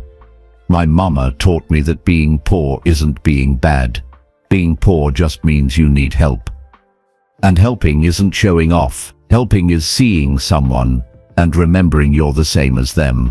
The crowd was absolutely silent, captivated. When people help, they make dark places bright, like turning on a lamp in a sad room. So I draw them with light, because that's what they do. They bring light. Amara paused, then added, and everyone can be a helper. You just have to choose to see people who need help and then help them. That's all. The applause started small, then grew until the entire gallery was clapping. Some people had tears in their eyes. Keisha certainly did. A reporter approached afterward, notepad in hand. Mrs. Thompson, your daughter is incredibly articulate about empathy and kindness. Where does that come from? Keisha chose her words carefully. She's seen struggle. She's also seen people choose kindness even when they didn't have to. She understands both the need for help and the gift of giving it. And the piece called The Helper Man, is that based on someone real? It is, Keisha said. Someone who saw us when we needed to be seen. Someone who kept a promise made long before we existed. That's what helpers do. They carry forward the kindness given to them. The reporter scribbled notes, intrigued. By the end of the evening, every single one of Amara's pieces had sold. 10 pieces, $47,000 total. Susan approached with the news, beaming. This is extraordinary, especially for a first-time artist. The buyers genuinely connected with the work. This isn't charity, this is recognition of real talent. $47,000. Money that would go into Amara's college fund, but also, as they discussed, money that would seed a new program at the foundation to support other young artists from struggling families. As the crowd thinned, Keisha noticed a familiar figure standing in the back. Baseball cap pulled low. Michael had come after all, keeping his distance to avoid drawing attention away from Amara. He approached when the gallery was nearly empty. Congratulations to both of you. You were here the whole time? Keisha asked. Wouldn't have missed it. That speech. He looked at Amara with something like wonder. That speech will stay with people. You articulated something adults spend lifetimes trying to understand. I just told the truth, Amara said simply. Michael knelt down, pulling something from his jacket pocket, a folded piece of paper. I made something for you too. It's not as good as yours, but I wanted to give you a gift since you gave me one. Amara carefully unfolded the paper. It was a pencil drawing, simple but skilled. It showed a little girl painting on a huge canvas, surrounded by light. And watching her, helping her reach the high parts, were dozens of figures, helpers, all connected, all part of a chain that stretched back into history and forward into the future. It's beautiful, Amara whispered. Can I keep it? It's yours, to remind you that you're not just an artist, you're a helper too. Your art helps people see the world differently. That's a gift you give everyone who looks at your work. Amara hugged the drawing to her chest, then impulsively hugged Michael too. He looked surprised but pleased, returning the embrace gently. As they walked out of the gallery into the cold January night, Keisha paused to look back at the building. Her daughter's name was on the window. Young Voices exhibition featuring Amara Thompson. A young mother walking past stopped, her own daughter holding her hand, both of them looking into the lit gallery windows at the drawings still visible inside. Mama, look at the pretty pictures, the little girl said. The mother smiled tiredly, the same exhausted smile Keisha had worn for 3 years. They are pretty, baby. Maybe someday you could draw pictures too. Keisha almost walked on, almost minded her own business, but then she thought about the promise, about the chain that had no end, about choosing to be a helper. Excuse me, she said, approaching the mother gently. My daughter drew those pictures. She's 7, and if your daughter loves art, I know some free programs that might interest you. Programs that provide supplies and instruction at no cost. The mother's face transformed with hope and caution, mixed together, a look Keisha knew intimately. Free? Really? Keisha pulled out a Promise Chain Foundation business card. "This is where I work. We help families access resources and opportunities. Call me Monday. I'd love to talk with you." The mother took the card like it was precious. Thank you so much." As they walked away, Amara squeezed Keisha's hand. "You were a helper, Mama? I was just like you taught me." They walked home through the cold Chicago night. Mother and daughter, no longer drowning but swimming strong. No longer just surviving but truly living. Behind them the gallery glowed. Ahead of them, their warm apartment waited. Around them, a city full of people who needed help and people ready to give it. The promise chain continued, link by link, helper by helper. One act of kindness echoing forward through time, creating ripples that would touch lives not yet born. And it had all started with a carton of milk that a little girl had to return, and a man who chose to. 6 months had passed since the gallery exhibition, and spring was pushing its way through Chicago's gray winter shell. Trees along the streets began to bud.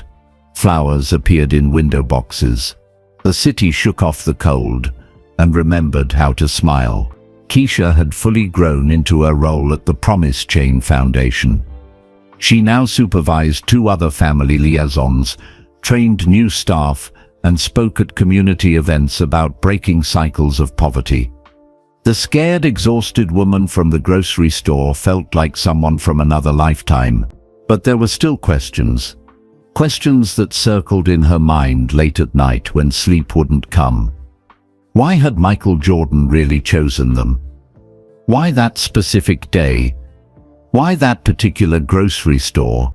He told her about James and Dorothy, about the promise. But something felt incomplete, like a story missing its final chapter. On a Thursday afternoon in late April, Patricia called Keisha into her office. "Michael would like to see you and Amara this Saturday, at the old community center on 53rd Street. He says there's someone else Dorothy wants you to meet. Someone important to understanding the full story." Keisha's curiosity sparked. "Who?" "He wants it to be a surprise. Can you make it?" 2 o'clock. Saturday arrived warm and bright.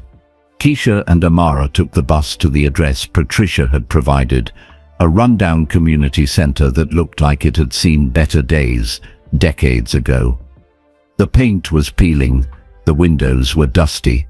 A sign out front read, "Closed for renovation."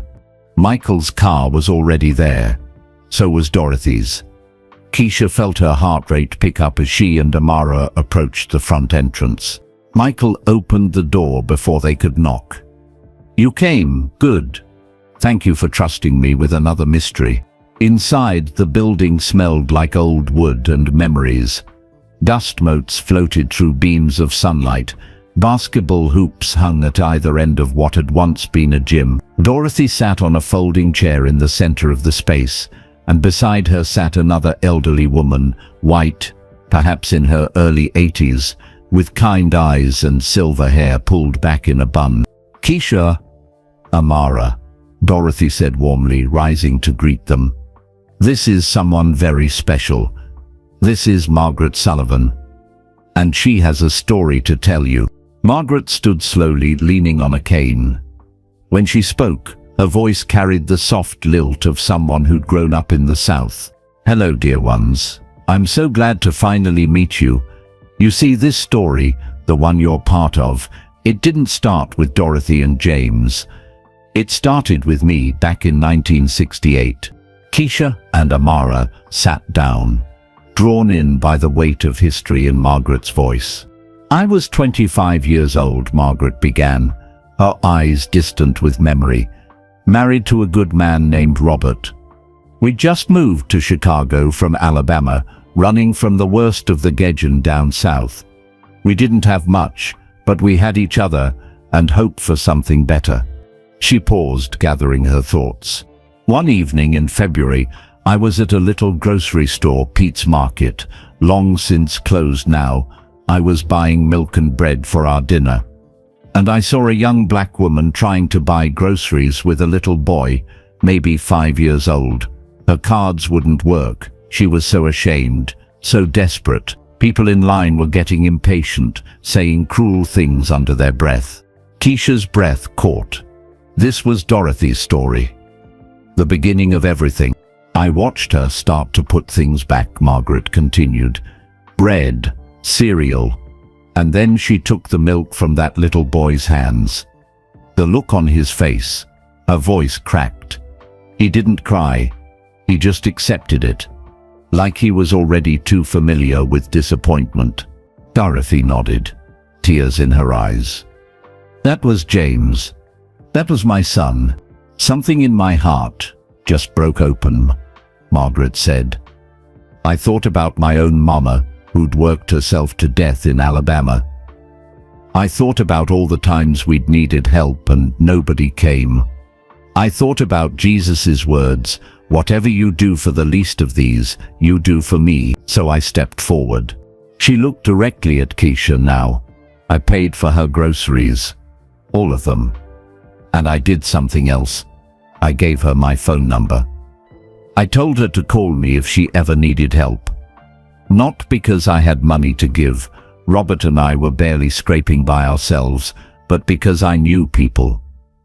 I knew resources. I knew how to navigate systems that were designed to keep people like us out. You saved us, Dorothy whispered.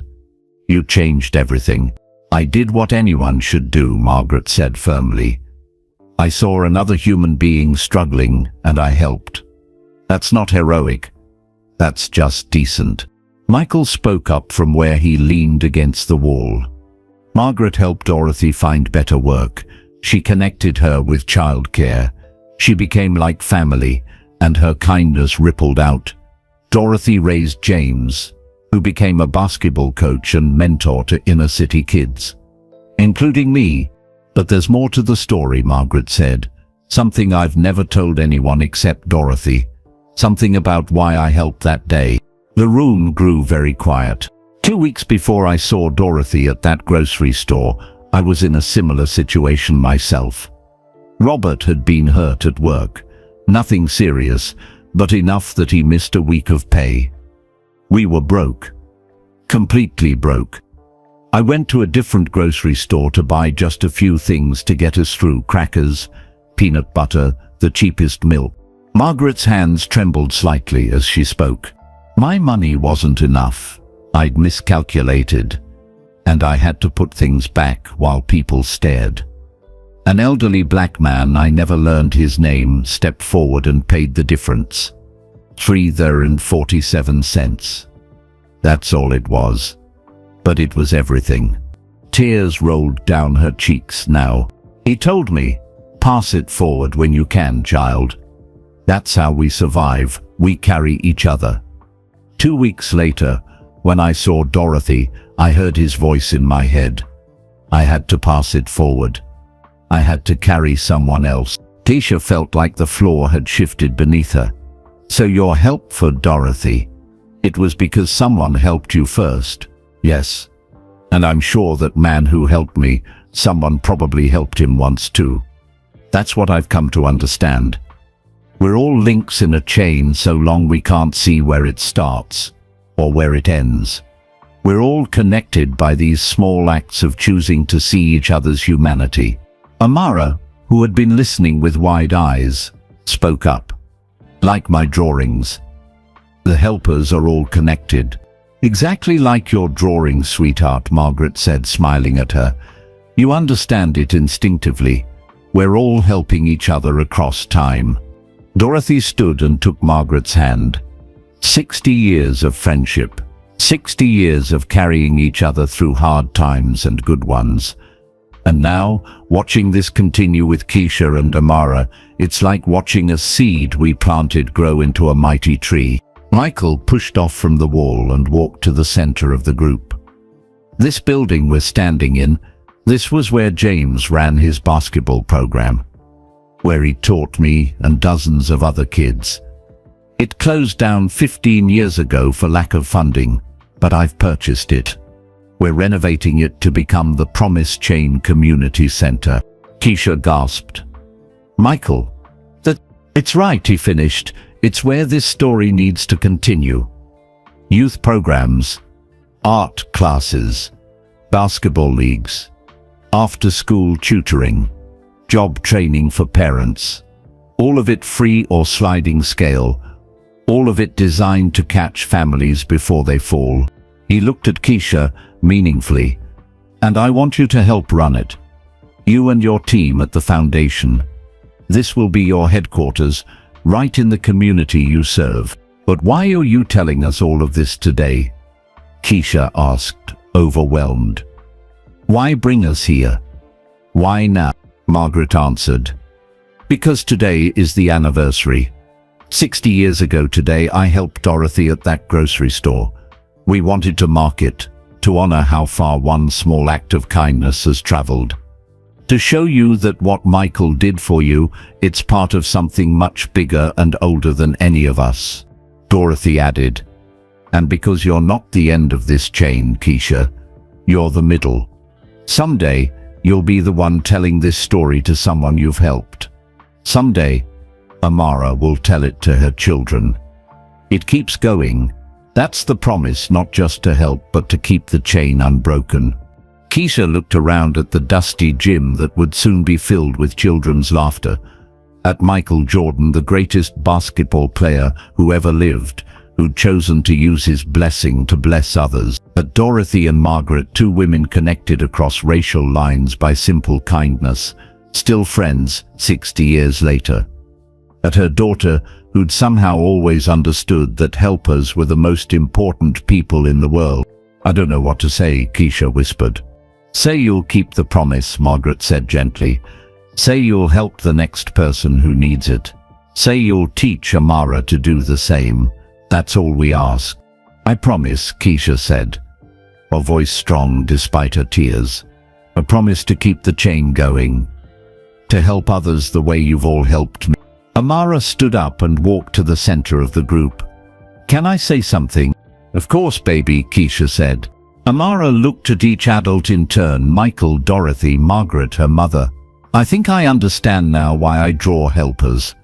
It's not just because they're good people, it's because they're Renin, like a chain made of light instead of metal. And every time someone helps, they add another link. That's why the light never runs out. Margaret let out a small sob and reached for Amara's hand. Child, you have an old soul. You see what took me decades to understand. I want to draw this, Amara said suddenly. All of you together. The whole chain. Can I? We would be honored, Dorothy said. They spent the next hour in that dusty gym sharing stories. Margaret told about her childhood in Alabama, about sharecropper parents who taught her that kindness costs nothing but means everything. Dorothy shared memories of raising James alone, of the terror and pride of single motherhood. Michael spoke about his mother's sacrifice, about learning that true greatness wasn't measured in championships, but in how many lives you touched. And Keisha told her own story, the complete version, holding nothing back. The shame of the grocery store. The fear of homelessness. The moment she almost let pride destroy her daughter's future. The transformation that happened when she chose to accept help. But the hardest part, Keisha admitted, wasn't accepting help. It was believing I deserved it, that I was worth investing in. That's what poverty does, Margaret said sadly. It convinces you that you're not worth saving. Breaking that lie is harder than breaking the cycle itself. How did you break it? Keisha asked. Margaret smiled. I stopped measuring my worth by my bank account. I started measuring it by my impact. How many people did I help? How many lives did I touch? How much kindness did I put into the world? By that measure, I've been wealthy my whole life. Michael checked his watch and stood. There's one more thing. One final piece of this story. Amara, would you come with me for a minute? There's something I want to show you. Amara looked at Keisha, who nodded permission. Michael led her to a corner of the gym where a tarp covered something large. He pulled it off to reveal an easel holding a massive blank canvas, 6 feet tall and 8 feet wide. "This is for you," Michael said, "for your biggest drawing yet. I want you to paint the promise chain. Everyone in it, Margaret and Dorothy, James, me, your mother, yourself. Everyone who's been part of this story, and leave room at the edges." "Why leave room?" Amara asked. "Because the story isn't over. There are more people who'll become part of this chain. More helpers who'll add their links. Your painting needs to be able to grow, just like the promise grows." Amara ran her small hand along the canvas edge, her artist's eye already seeing what would emerge. "It's going to be beautiful. I can see it already, all the people holding hands across time, with light connecting them all." "That's exactly right," Michael said softly. "Light connecting us all." As the afternoon sun slanted through the dusty windows, painting everything gold, the small group sat together in that old gym. Different ages, different races, different backgrounds, all connected by a promise that had started 60 years ago with $3.47 and a choice to see another person struggle. Keisha understood now. What had happened to her wasn't random chance or lucky coincidence.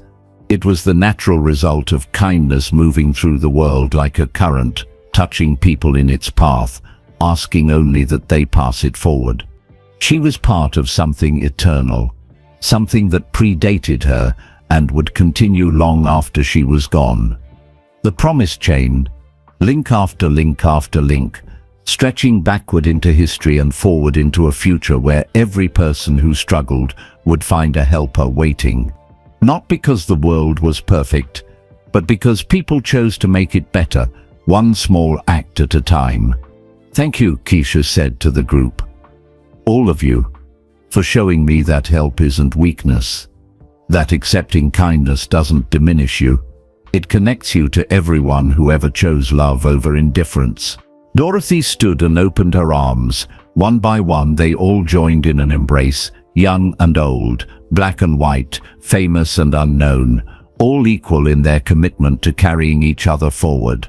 When they finally pulled apart, Amara tugged on Michael's sleeve. "Mr. Jordan, can I ask you something?" "Anything." "That day in the grocery store, when you saw us, did you know this would happen? All of this?" Michael knelt down to her level, considering the question seriously. "No. I just knew I had to help. I didn't know it would lead here, to this moment, to you creating art that teaches others about kindness. But that's the beautiful thing about the promise chain. You never know how far one act of help will travel. You just have to trust that it matters." "It matters," Amara said with absolute certainty. "Every single link matters." And in that dusty gym where James Henderson had once taught a young Michael Jordan to shoot free throws, where countless children had learned that someone believed in them, the promise chain continued its work, invisible but unbreakable, connecting hearts across time, proving that no act of kindness is ever wasted. The story that started with a carton of returned milk had become something so much larger, a foundation helping hundreds of families. A community center about to open, a young artist teaching the world about helpers, and countless moments still to come when someone would choose to see another person's humanity and step forward. The chain had no end, only new beginnings, link by link, heart by heart, generation after generation. The Promise Chain Community Center opened its doors on a Saturday morning in late June. The sun blazed overhead, and the entire neighborhood turned out for the celebration. The building gleamed with fresh paint, bright yellow with blue trim, colors Amara had chosen because they represented sunshine and sky, hope and possibility. Keisha stood on the front steps watching families stream through the doors. Children ran toward the new playground equipment. Teenagers checked out the refurbished basketball courts. Parents gathered information about the job training programs, and childcare services. Everyone looked at the building like it was a miracle. Maybe it was. Nervous about the speech, Patricia asked, appearing at Keisha's elbow. Terrified, Keisha admitted. She was scheduled to speak in 20 minutes to tell her story publicly for the first time, with news cameras present and reporters taking notes. You'll be wonderful. Just speak from your heart, like you always do. Inside, the main gymnasium had been transformed into a community gathering space. Folding chairs faced a small stage. On the wall behind the stage hung Amara's massive painting, finally completed after 2 months of dedicated work. The promise chain was breathtaking. 8 feet wide, 6 feet tall, filled with figures holding hands across time. Margaret at the beginning, helping Dorothy. Dorothy raising James. James mentoring a young Michael. Michael helping Keisha and Amara and extending forward from there. Dozens of faceless figures waiting to be filled in, representing all the future helpers yet to come. But the most striking element was the light. Golden shimmering light flowed between every figure, connecting them all like a luminous river of compassion. Amara had captured something profound, the way kindness moved through people, transforming as it went, but never diminishing. Art critics who'd seen it called it remarkable. A child's vision with mature emotional depth. Several museums had already expressed interest in eventually displaying it, but for now it belonged here, in this community center, reminding everyone who entered that they were part of something bigger than themselves. Amara sat in the front row, wearing a white dress covered with hand-painted flowers. She decorated it herself, wanting to wear her own art to the opening. Beside her sat Dorothy and Margaret, the 2 women who'd started everything 60 years ago, still inseparable friends. Michael stood at the back of the room, trying to be inconspicuous despite his height and fame. He'd insisted this day wasn't about him, it was about the community, about the promise, about what happened when people chose to help each other. The room filled quickly. Keisha recognized many faces, families she'd helped through the foundation, neighbors from her building, Mrs. Chen from the laundromat, Mr. Reynolds from Amara's school. Her community gathered together. Susan Chen from the Morrison Gallery was there too. She caught Keisha's eye and smiled, giving a thumbs up of encouragement. At exactly 10 o'clock, Patricia took the stage to welcome everyone. She spoke about the center's programs, about the foundation's mission, about how this building represented hope and possibility for every family in the neighborhood. But the real story of this place, Patricia said, belongs to someone else. Someone who lived what we're trying to prevent, the struggle of working hard, but still drowning. Someone who had to learn that accepting help wasn't weakness, but wisdom. Please welcome the Promise Chain Foundation's Community Family Director, Keisha Thompson. The applause was warm and genuine as Keisha climbed the steps to the stage. Her hands trembled as she gripped the microphone. She looked out at the sea of faces, some she knew, many she didn't, all waiting to hear her story. She thought about the woman she'd been just 9 months ago, exhausted, ashamed, convinced she had to do everything alone. That woman wouldn't have been able to stand here. That woman would have run from this attention, but she wasn't that woman anymore. Thank you all for coming, Keisha began, her voice steadier than she felt. 9 months ago, I stood in a grocery store line watching my daughter hand back a carton of milk because I couldn't afford to buy it. I thought that was my lowest moment. I thought that was the worst shame I could experience. The room was completely silent. I was wrong. The lowest moment came later, when someone offered to help and I almost said no. When my pride almost cost my daughter her future. When I almost chose to keep drowning rather than reach for an outstretched hand. She paused, gathering courage. I'm standing here today because I finally learned something important. We're not meant to do this alone. Life is too hard. The system is too broken. The obstacles are too many. We need each other, and there's no shame in that. The shame is in letting people suffer when we have the power to help. Keisha looked directly at the families in the audience, mothers and fathers who looked as tired as she'd once been, who carried the same weight she'd carried. If you're struggling right now, if you're working multiple jobs and still falling behind, if you're choosing between medicine and groceries, between rent and electricity, please hear me, you're not failing. The system is failing you, and you don't have to keep drowning alone. Her voice grew stronger. This community center exists because 60 years ago, a woman named Margaret Sullivan paid for another woman's groceries. That's all. $3.47. She didn't know it would lead to this.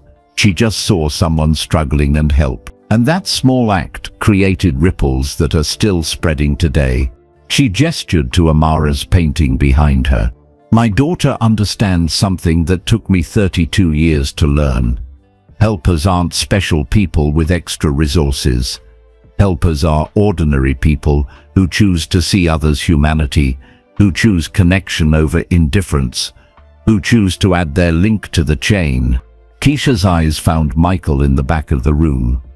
He nodded slightly, encouraging her to continue. Someone helped me when I needed it most. Someone saw past my pride and my shame and my fear.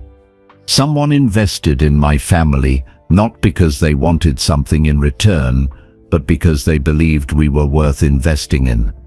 And now it's my turn to help others. That's how this works. That's the promise. Receive help. Give help. Keep the chain unbroken. She looked at the families again, speaking directly to them. This center offers programs and resources, but more than that, it offers something I needed desperately 9 months ago. It offers hope. It says you matter. Your struggle matters. Your family matters. And you don't have to do this alone anymore. The applause started before she finished, building until the entire room was on its feet. Keisha saw tears on faces throughout the crowd. She saw recognition. People who understood exactly what she'd been through because they were going through it now. When the applause finally settled, Keisha added one more thing. Before I step down, my daughter wants to say something. Amara? Amara climbed the steps to the stage. Someone had to lower the microphone for her. She looked impossibly small up there, but when she spoke, her voice carried clearly. Hi everyone. I'm Amara, and I painted that picture behind me. I call it the promise chain, because that's what it is. A promise we make to each other to help when we can. My mama matted me that being poor doesn't mean being bad. It just means needing help. And everyone needs help sometimes. She paused, thinking. In my picture there's light connecting all the people. That light is love. Love that moves from person to person when we choose to be kind. The light never runs out because every time you help someone, you make more light. That's magic, but it's also real. Amara pointed to the empty spaces in her painting, the faceless figures waiting to be defined. These spaces are for you, for everyone here. When you help someone, you become part of the chain. You add your light, and then the chain gets stronger and brighter and longer, until everyone in the whole world is connected by helping each other. She smiled her gap-toothed smile. So please help people, please be helpers, because helpers make dark places bright, and the world has lots of dark places that need light. Thank you. The applause this time was thunderous. People were openly crying now, moved by the simple wisdom of a 7-year-old who saw clearly what adults often couldn't. As Amara returned to her seat, Michael made his way forward. He hadn't planned to speak, but something in the moment called him to the stage. I'm Michael Jordan, he said unnecessarily. Everyone knew who he was.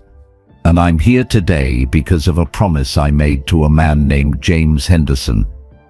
He taught me basketball, but more importantly, he taught me that success without service is empty, that blessing without sharing is wasted, that we're measured not by what we accumulate, but by what we give away. He looked around the room. I've won championships. I've achieved things I dreamed about as a kid. But standing here, in this community center named after the promise James taught me to keep, this matters more than any trophy. This will outlast any highlight reel, because this creates change that ripples forward through generations. Michael's voice grew passionate. Every person in this room has the power to be a link in the chain. You don't need to be famous or wealthy. You just need to see someone struggling and choose to help. That's it. That's the whole secret. See people's humanity and respond to it. He pointed to Amara's painting. That little girl understands what took me decades to learn. We're all connected. Every act of kindness strengthens the whole chain. Every time we help someone, we're helping everyone. Because the person you help today might help someone else tomorrow, who helps another person next week, who helps someone 50 years from now. Your kindness is immortal. The audience sat riveted. So I'm asking you, every single person here, make the promise. Promise to help when you can. Promise to see people's struggles and respond with compassion. Promise to add your link to the chain. That's how we change the world. Not with grand gestures, but with thousand small acts of choosing love over indifference. Michael stepped back from the microphone to sustained applause.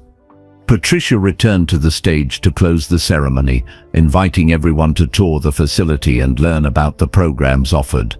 But before people could disperse, a young woman stood up in the middle section. She looked to be in her mid-20s, holding a toddler on her hip, visibly emotional. "Can I say something?" she asked, her voice shaking. Patricia nodded, gesturing her forward. The young woman made her way to the stage, climbing the steps carefully with her child. When she reached the microphone, she had to take several breaths before she could speak. "My name is Jasmine Carter, and 6 months ago, I met Mrs. Thompson outside the Morrison Gallery.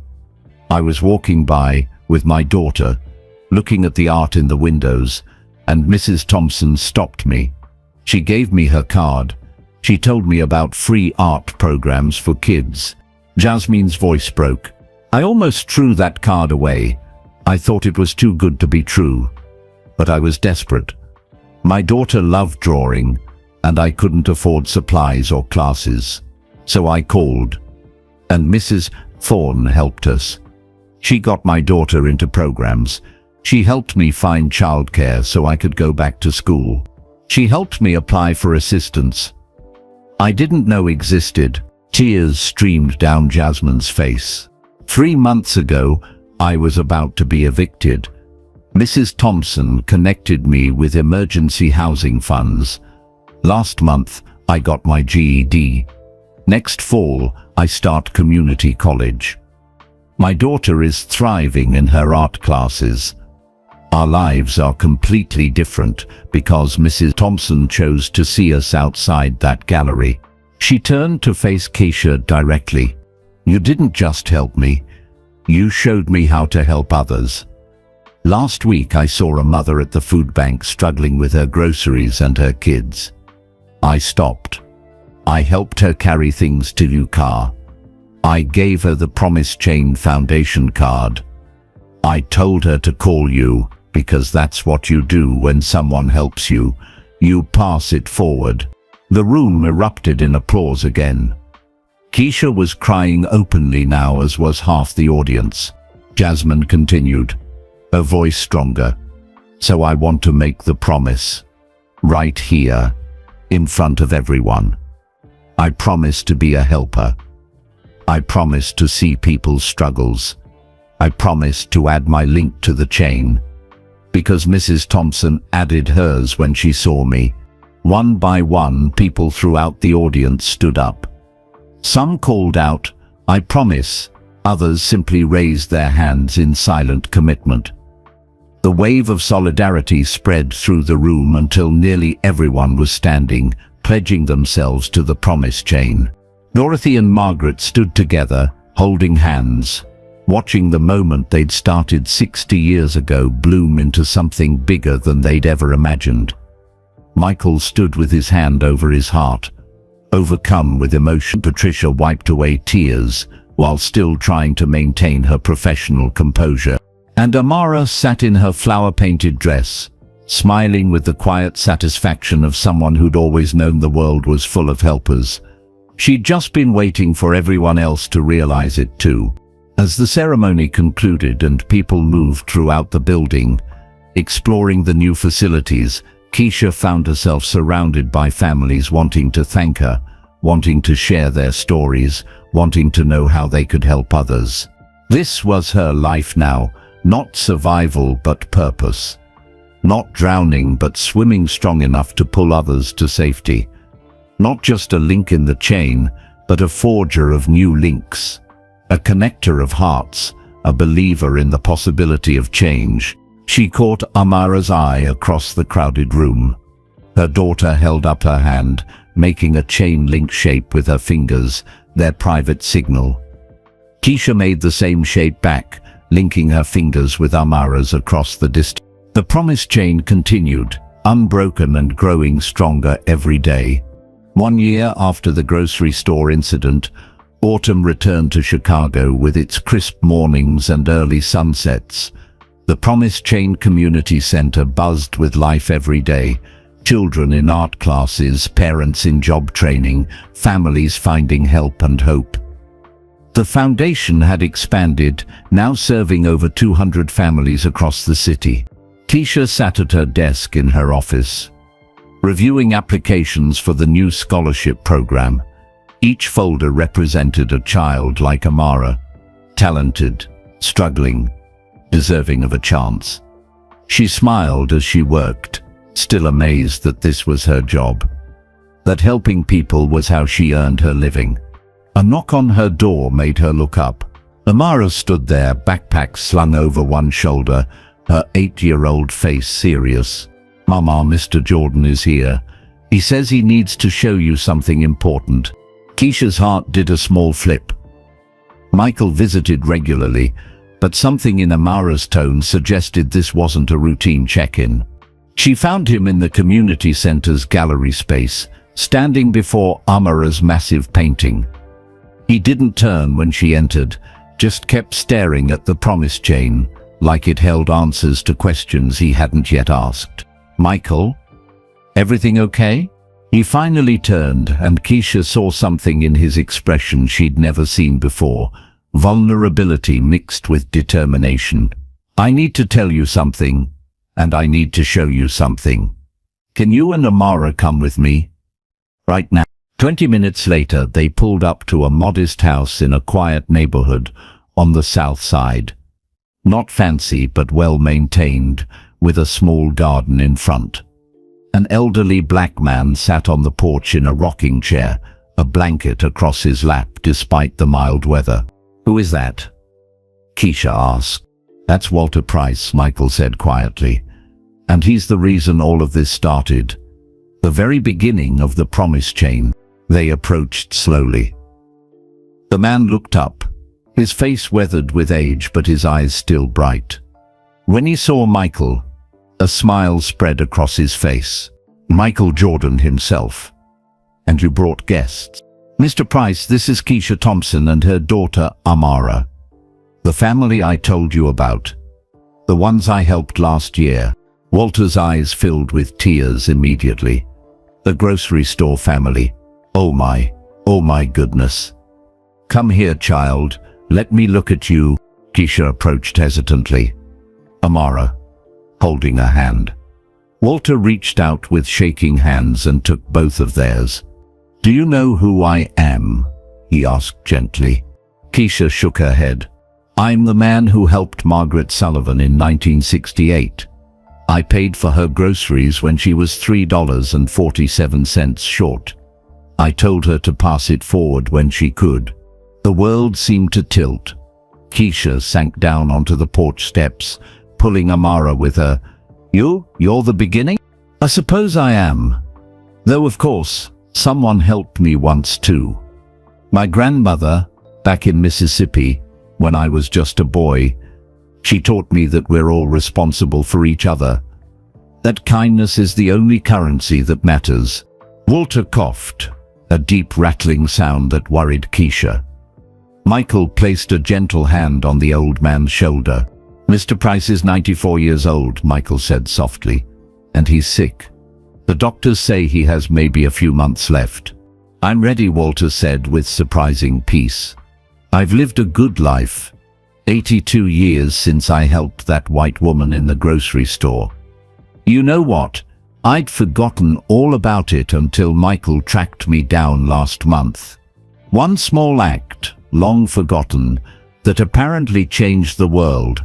It did change the world, Keisha whispered. You changed my world, my daughter's world, hundreds of families' worlds. That's why I asked Michael to bring you here, Walter said. I wanted to meet you before I go. Wanted to see what that $3.47 grew into. Wanted to close the circle. Amara, who'd been quiet, suddenly spoke up. Are you scared of dying? Amara, Keisha gasped, but Walter chuckled. It's a fair question. No, child. Not scared. I'm grateful. I got to live long enough to see that my life mattered. That one small choice to help a stranger created a chain that's still going strong. That's more than most people get. He looked at Amara with intense focus.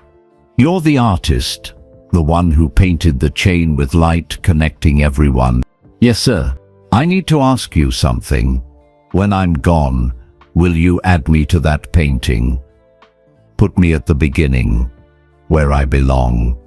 So people know where it all started. Amara's eyes welled with tears. I will. I promise. And I'll paint you with the brightest light, because you made all the other light possible. Walter reached into his shirt pocket with trembling fingers and pulled out a faded photograph. It showed a much younger version of himself standing with a woman and 2 children, his family long gone now. This was taken the same year I helped Margaret. See that smile on my face? I was happy that year. Not because I had money, I didn't, but because I'd discovered the secret. You want to know what it is? Everyone leaned closer. The secret is that giving makes you richer than receiving. When I helped Margaret, I felt wealthy for the first time in my life. Not financially, I was still broke, but spiritually. Wealthy in purpose, wealthy in connection, wealthy in love. He pressed the photograph into Keisha's hands. Keep this. Put it somewhere in that community center. Let people see that the promise chain started with an ordinary man who just chose to see someone struggle and respond. Nothing special about me. Just a choice anyone can make. Michael cleared his throat, emotion thick in his voice. Mr. Price, there's one more thing. The foundation, we want to officially rename it. The Walter Price Promise Chain Foundation. So your name lives on, so everyone knows where it started. No, Walter said firmly. Then his expression softened. Don't name it after me. Names don't matter. The promise matters. Keep it as the Promise Chain Foundation. That way it belongs to everyone who's ever helped anyone. That's better than any name. They sat together on that porch for 2 hours, Walter sharing stories of his long life. He'd been a janitor at a hospital for 40 years, never married after his wife died young, never had much money, but he'd helped people constantly, carrying groceries for elderly neighbors, tutoring kids in reading, fixing things around the neighborhood for free. Small helps, he called them. Most people think helping means grand gestures, but it's the small helps that change the world. A few dollars here, a listening ear there, fixing a leaky faucet, sharing a meal. That's what holds communities together. As the sun began to set, painting the sky in shades of orange and pink, Walter grew tired. Michael helped him back inside, getting him settled in his chair by the window. "Will you come back?" Walter asked Keisha. "Before the end?" "I'd like to see you again." "We'll come every week if you want us to," Keisha promised. "That would be nice. And bring that painting of yours next time," he said to Amara. "Well, bring pictures of it. I want to study it. Want to see all those people I accidentally helped by helping one person." They visited Walter every Saturday for the next 6 weeks. Keisha brought updates about families the foundation was helping. Amara brought her sketchbook and drew pictures while Walter told stories. Michael came when he could, sitting quietly and listening to the man who'd unknowingly set his life's greatest purpose in motion. Dorothy and Margaret came too, that first meeting between Margaret and Walter emotional beyond words. They held each other's hands and cried, two elderly people connected by an act of kindness from over 50 years ago. "You saved my life," Margaret told him. "Not just that day, but every day since, because you taught me how to live by giving." "We saved each other," Walter replied. "Every person who helps someone is also helping themselves. That's the beautiful trick of it. Kindness is never one-directional." On a cold November morning, Patricia called Keisha at home before dawn. "It's Walter. The hospice nurse called. He's asking for you and Amara. If you want to say goodbye, you should come now." They arrived as the sun was rising, painting Walter's small house in golden light. Michael was already there, sitting beside the bed. Dorothy and Margaret arrived minutes later. Walter lay propped up on pillows, breathing shallow but still alert. "The whole chain is here," he whispered when he saw them all. "That's perfect. That's just perfect." Amara climbed onto the bed carefully, curling up beside him like he was her own grandfather. "Mr. Walter, I finished your part of the painting. Want to see?" She pulled out her tablet, showing him the digital photo. She'd added Walter to the beginning of the promise chain, a young man in janitor's clothes, surrounded by brilliant golden light, reaching out to help a young Margaret. The light that flowed from him was the source of all the other light in the painting, the beginning of the illuminated river that connected everyone else. "It's beautiful," Walter breathed. "You made me look like a hero." "You are a hero," Amara said simply. "You're everyone's hero. You started the whole thing." "No, baby, I was just a link. My grandmother was a link before me, and someone was a link before her. The chain has no beginning. We just can't see far enough back." But he touched her cheek gently. "You're going to be a link for many, many people. I can see it. You have the gift of sight. You see connections others miss." His breathing grew more labored. The hospice nurse checked his vitals and gave the group a meaningful look. "Not long now." Keisha took Walter's hand. "Thank you for everything. For helping Margaret. For starting this chain that caught me when I was falling. For teaching us all how to live." "Thank you for letting me see it," Walter whispered. "For showing me my life mattered.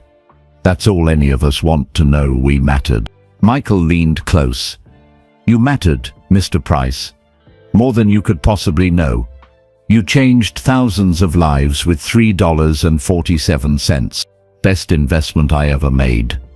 Walter smiled, his eyes drifting closed. "Tell people my story. Tell them anyone can be a link. Tell..." He paused, gathering strength for his final words. "Tell them the chain never breaks unless we choose to break it. Tell them to choose connection. Tell them to choose love. Tell them to see each other. That's all. That's everything." His breathing slowed, became peaceful.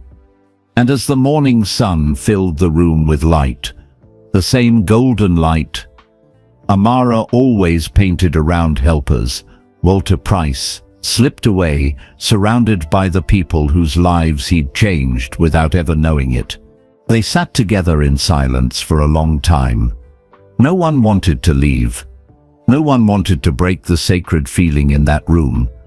The sense that something important had just concluded and simultaneously begun again. Finally, Amara spoke, her voice soft but clear. He's a helper angel now. He can watch the whole chain from wherever angels watch from. It was a child's understanding of death, but somehow it felt exactly right. The funeral was held at the Promise Chain Community Center, which seemed fitting.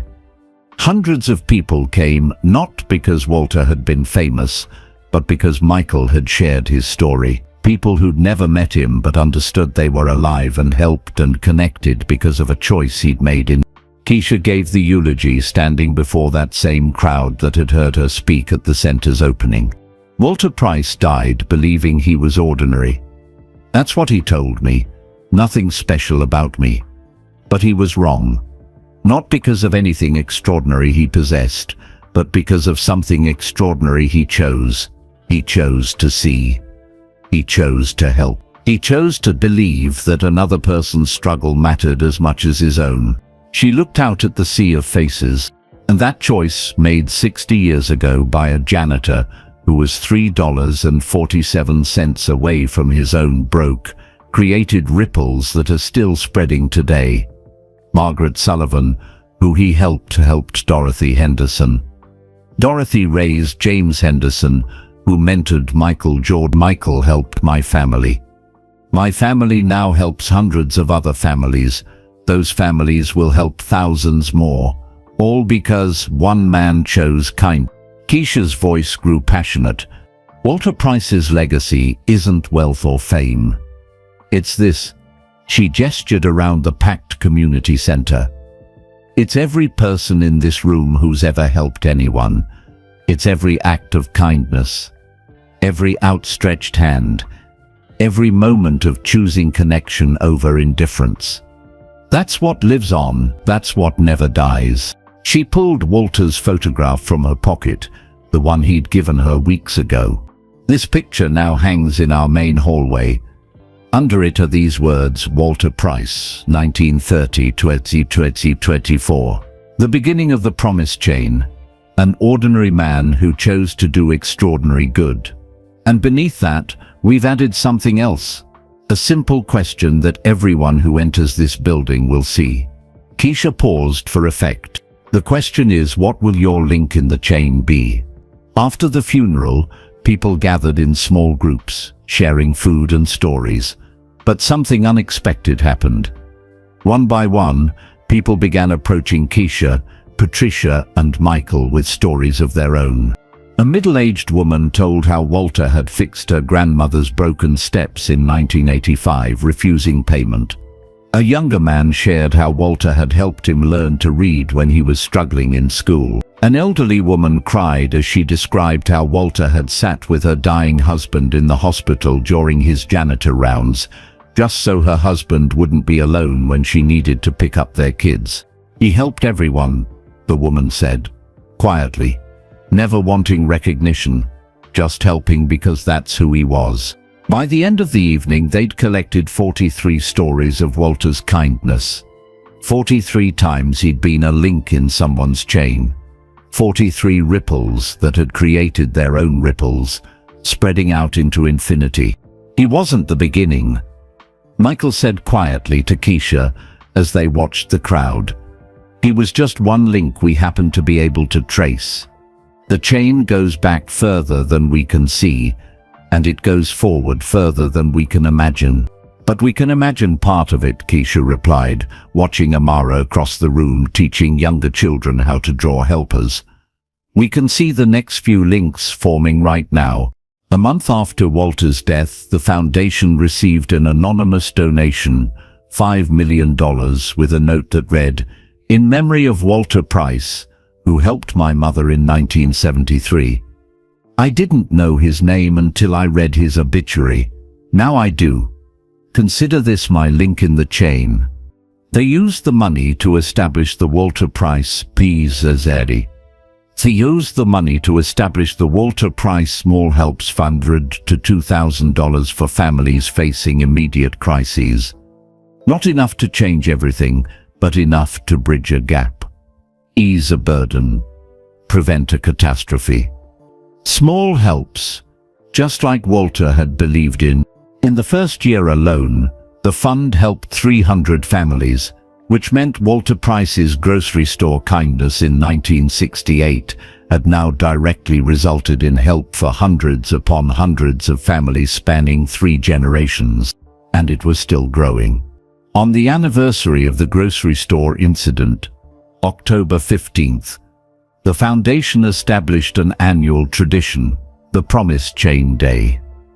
A day when everyone associated with the foundation went out into the community to perform small acts of kindness in Walter's memory. They paid for groceries for struggling families. They left generous tips for servers. They helped elderly people carry packages. They bought coffee for strangers. They smiled at people who looked sad. They listened to people who needed to be heard. Small helps. Hundreds of them, creating ripples that would spread in ways they'd never fully know. That first Promise Chain Day, Keisha and Amara returned to Morton's Grocery, the same store where it had all begun for them. They didn't announce themselves. They simply walked through the store, quietly paying for groceries for anyone who appeared to be struggling with their bill. They helped 6 families that day. 6 families who might otherwise have had to put items back, who might have felt shame, who might have gone home with less than they needed. One of those families was a young father with a toddler. When Keisha approached and offered to help, his eyes filled with tears. "Why?" he asked. "You don't even know me." Keisha smiled and pulled out a Promise Chain Foundation card. "'Cause someone helped me once when I needed it. In this exact store, actually, at that exact register. And they asked me to pass it forward. So that's what I'm doing." She paused, then added, "And someday, when you're stable and secure, I hope you'll help someone else." That's how it works. That's the promise. The young father stared at the card like it was a lifeline. "I will. I swear I will. Thank you. Thank you so much." As they left the store, Amara squeezed Keisha's hand. "Mama, did you see his face? When you helped him, he looked like how you looked when Mr. Jordan helped us. Like someone turned on a light in a dark room. That's exactly what it is, baby. That's exactly what help does. It brings light to dark places." They walked home through the autumn evening, the air crisp and full of possibility. Above them, the first stars appeared in the darkening sky, distant lights that had been shining for years, their light only now reaching Earth. Just like kindness, Keisha thought, spreading across time and space, touching lives long after the original source has faded, proving that light never really dies. It just travels further than we can see. The promise chain continued, unbroken, unbreakable, link after link after link, stretching backward into history and forward into a future where every person who struggled would find a helper waiting, because someone, somewhere, had chosen to see their humanity and respond with love. And it had all started with a carton of milk, an elderly man's kindness, and the understanding that we're all responsible for each other, not because we have to be, but because we choose to be.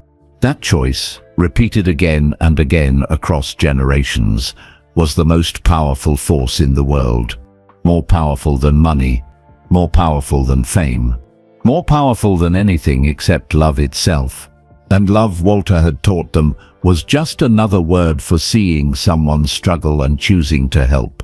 The chain had no end, only new beginnings, link by link, heart by heart, generation after generation, forever. 5 years had passed since that October day in the grocery store. Amara was now 12 years old, no longer the quiet 7-year-old who'd handed back a carton of milk without complaint.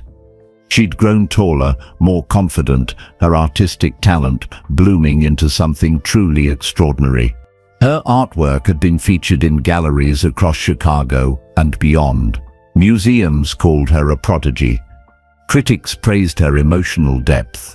But Amara remained remarkably grounded, still drawing helpers, still believing that art's highest purpose was to make people see each other's humanity. Keisha stood in the Promise Chain Community Center's main hall, watching workers hang a new addition to Amara's famous painting. Her daughter had spent 6 months creating an extension, new panels that added recent links to the chain.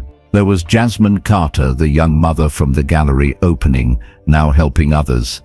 There were the families Keisha had personally tissed, each one now helping someone else. And there, painted with reverent detail, was Walter Price, his image based on the photograph he'd given them, surrounded by the brightest light in the entire piece. "It's magnificent," Patricia said, appearing at Keisha's shoulder.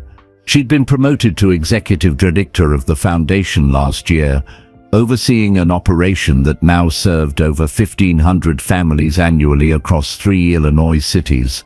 "She's added 40 new figures," Keisha said, studying her daughter's work. 40 new helpers we've documented in the past 5 years. People who received help and chose to pass it forward. The chain grows longer every day." Patricia pulled out her tablet, showing Keisha a graph. "Look at this. We've been tracking ripple effects, families we've helped who then help others. The multiplication is exponential. One family we assisted 3 years ago has now helped 19 other families through various means. Those 19 have helped 53 more. It's like watching a forest grow from a single seed." Keisha felt tears prick her eyes. Walter would have loved seeing this data, proof that his $3.47 created an infinite return. Her phone buzzed. A text from Michael. "Turn on channel 7. Keisha grabbed the remote and switched on the television mounted in the community room. A news broadcast was showing footage of a new Promise Chain Community Center opening in Atlanta, the foundation's 5th location. The reporter's voice filled the room.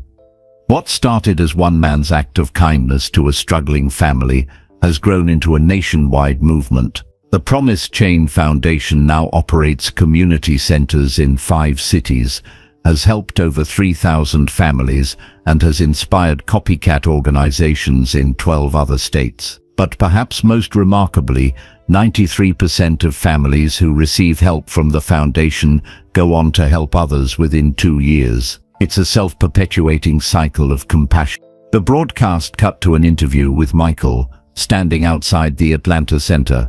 "This isn't about me," he was saying. "This is about what happens when we remember we're all connected. When we choose to see each other's struggles and respond with humanity. Every person who's ever helped anyone, they're all part of this chain. We're just making it visible." Keisha's phone rang. It was Marcus's mother, her former mother-in-law, calling from Atlanta. "Keisha, are you watching? There's a Promise Chain Center opening here. I've already signed up to volunteer. I want to help families like you helped others." "Oh, honey, Marcus would be so proud of you, so proud of what you've become." After the call ended, Keisha sat down heavily, overwhelmed by the magnitude of what had grown from that single grocery store moment. Sometimes she still couldn't believe this was her life. That she ran programs helping hundreds of families. That she trained other family liaisons in 3 states. That she spoke at conferences about breaking cycles of poverty through connection and compassion. The scared, exhausted woman counting out her last $17 felt like someone from another lifetime. Amara found her there 20 minutes later. "Mama, you're crying. Happy tears or sad tears?" "Happy tears, baby. Just thinking about how far we've come, how much has changed." Amara sat beside her, leaning against her shoulder the way she'd done since she was small. "Mr. Reynolds says I need to start thinking about high school next year. He thinks I should apply to the Chicago Academy for the Arts. Full scholarship available for students like me. Like you. Students with talent and financial need. Though we're not really in financial need anymore, are we?" Amara looked around the center, the building that represented security, opportunity, hope. "No, baby, we're not. But that scholarship should go to someone who is. Someone like you were 5 years ago. Someone who needs that chance. That's what I told Mr. Reynolds. He said that was very mature of me. Amara paused. Mama, can I tell you something I've been thinking about? Always. I want to use my art differently. Not just paintings in galleries. I want to create art that directly helps people, like murals in struggling neighborhoods that remind people of their dignity, or illustrations for children's books about kindness, or art therapy programs for kids going through trauma. Is that okay? Will people think I'm wasting my talent? Keisha pulled her daughter close. Baby, that's the best possible use of your talent. Art that heals, art that uplifts, art that changes lives. That's not wasting anything, that's fulfilling your highest purpose. That's what I thought too. I'm going to call my new project Helper Art. Art that helps. Amara smiled. I already sketched some ideas. Want to see? She pulled out her ever-present sketchbook, flipping through pages of concepts. A mural showing neighborhood heroes, the teacher, the bus driver, the corner store owner, the grandmother who watches everyone's kids. An illustrated book about a little girl who learns that helping others makes her feel rich even when she has no money. A series of portraits of formerly homeless individuals with their stories written underneath in their own words. These are beautiful, Amara, and important. This is exactly what the world needs. A knock on the doorframe made them both look up. A young woman stood there, maybe 19 or 20, holding a baby. She looked nervous, her eyes darting around the center like she might bolt at any moment. Is this the place that helps families? She asked quietly. The Promise Chain place?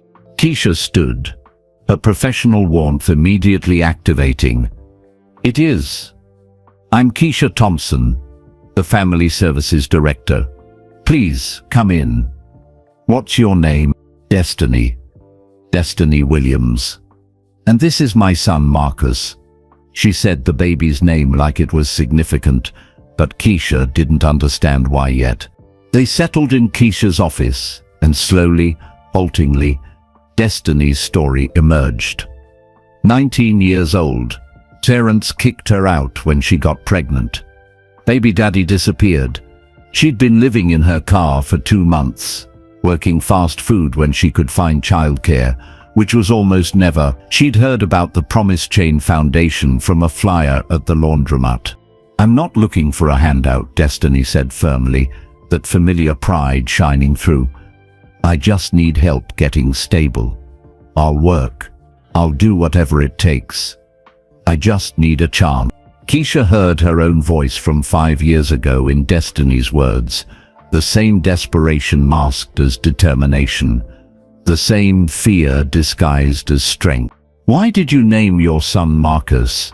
Keisha asked gently. Destiny looked surprised by the question. It means dedicated to Mars, the god of war. I wanted my son to be a fighter, to survive even when things are hard. My own mama named me Destiny, hoping I'd have a better fate than she did. Names matter, you know. They're like promises we make to our kids about who they can become. Keisha's throat tightened. Her Marcus, her late husband, had believed the same thing. That name's carried power and purpose. Destiny, you came to the right place. We're going to help you. Not just with immediate needs, but with building a stable future for you and Marcus. But I need to ask you something first. When you're stable, when you've gotten on your feet, will you promise to help someone else someday? Will you become part of the chain? Destiny's eyes filled with tears. Yes, I promise. I'll help everyone I can. I'll never forget what it felt like to need help and have nowhere to turn. Over the next hour, Keisha mapped out a plan. Emergency housing through a foundation partner, enrollment in a young parent support program, child care assistance so Destiny could work or attend school, connection with WIC and other benefits she qualified for but didn't know existed, job training options. Everything Keisha had once needed, now available because someone had chosen to build a system that caught falling families. As destiny left lighter, hopeful, clutching a folder full of resources, Amara appeared in the doorway. New link in the chain. New link, Keisha confirmed, and she named her baby Marcus. After the Roman god of war, she said, "But I heard it differently." "You heard it like Daddy," Amara said softly. "Like he sent her here. Maybe he did. Or maybe it's just the universe reminding me why I do this work. Why we all do this work." That evening, Keisha drove across town to visit Dorothy and Margaret. Both women were in their 80s now, their friendship an inspiration to everyone who knew them. They lived in a shared assisted living facility that the foundation had helped subsidize, spending their days telling stories of the old days and their evenings watching the news for Promise Chain updates.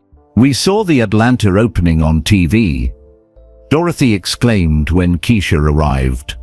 5 centers now. Can you believe it? 5 whole centers because I couldn't afford milk 60 years ago. Because Margaret chose to help you 60 years ago, Keisha corrected gently. That choice is what matters.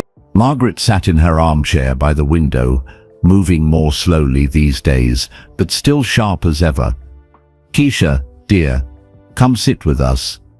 We've been talking about something important." Keisha settled on the couch between them, feeling like she'd been summoned by wise elders, which in a way she had.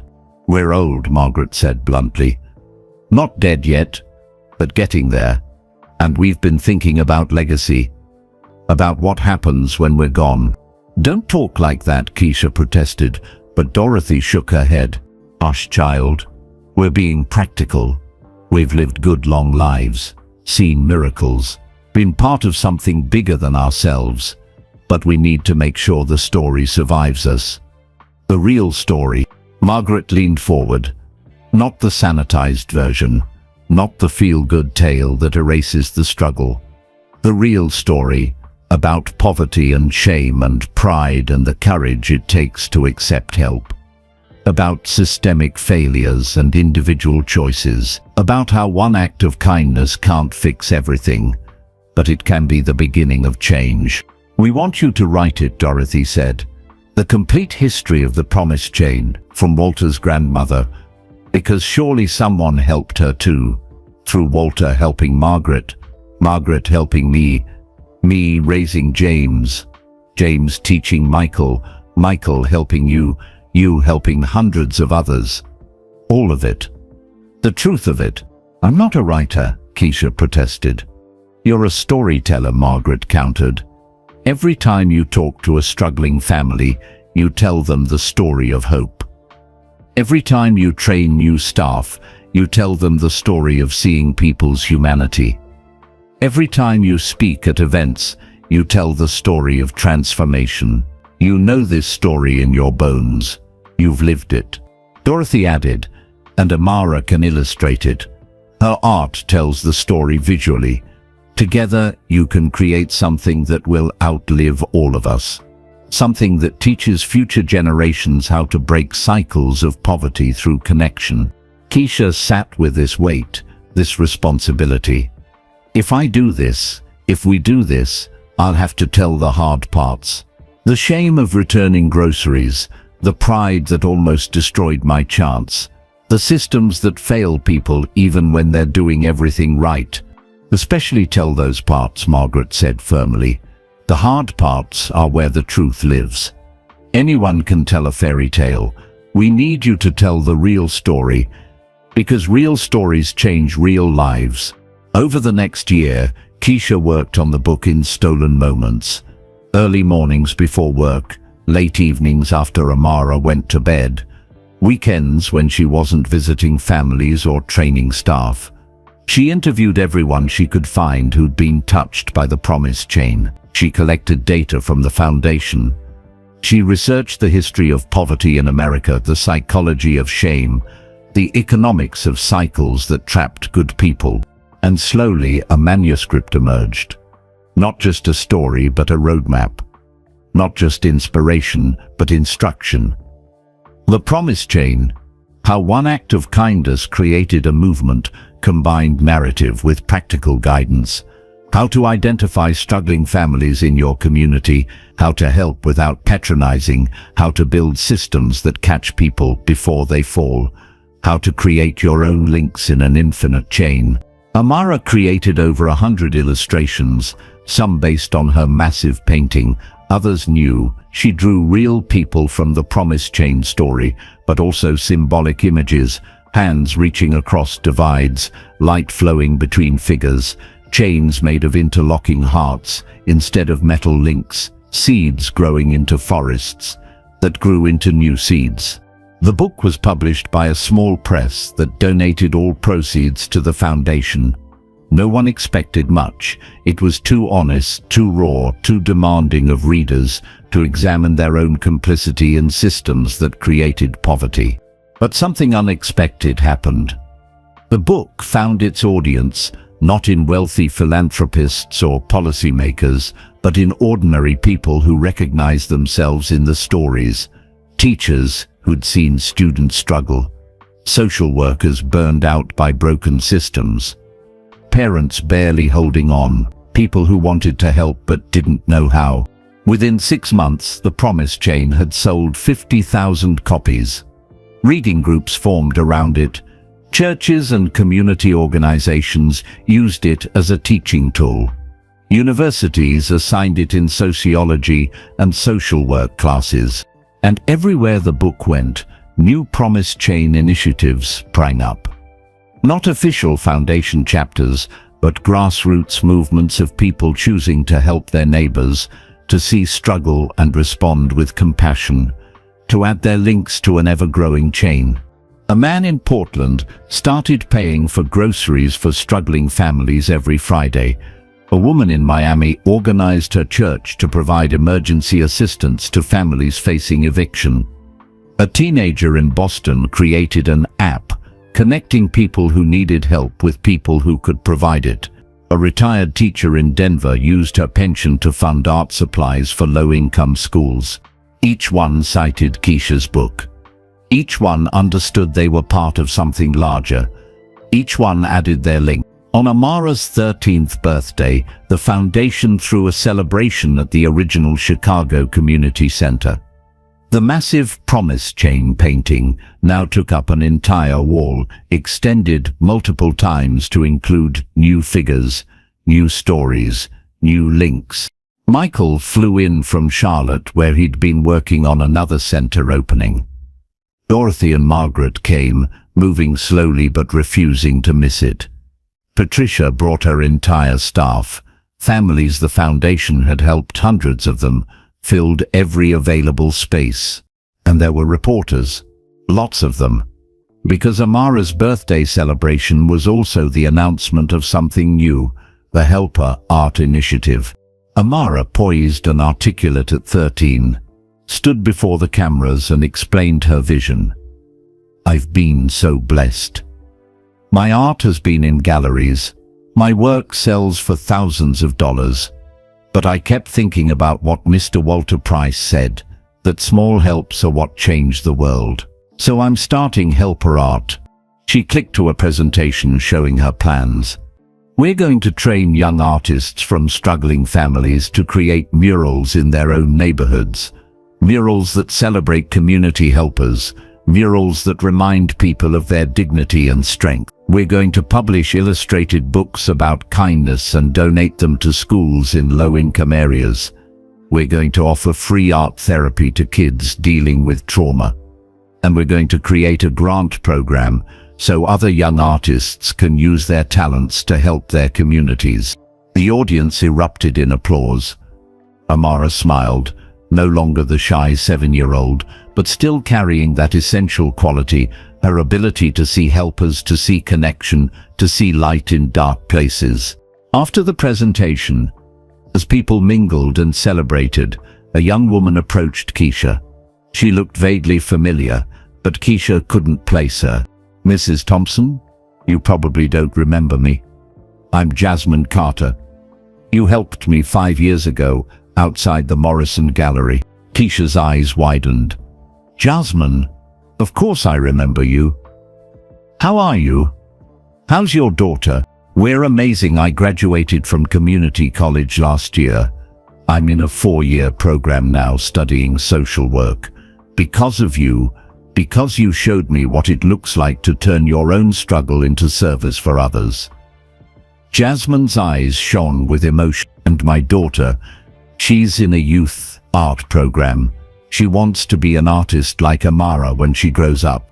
That's wonderful, Keisha said, genuinely thrilled. But that's not why I came over. I wanted to tell you something. Last month, I was at a grocery store and I saw a young mother who couldn't afford her groceries. Her little boy wanted milk and she had to put it back.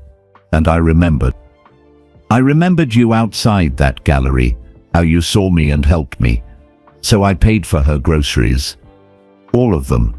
And I gave her my number, told her to call if she ever needed help. Jasmine pulled out her phone, showing Keisha a photo of a smiling woman and child. That's Rosa and her son Miguel.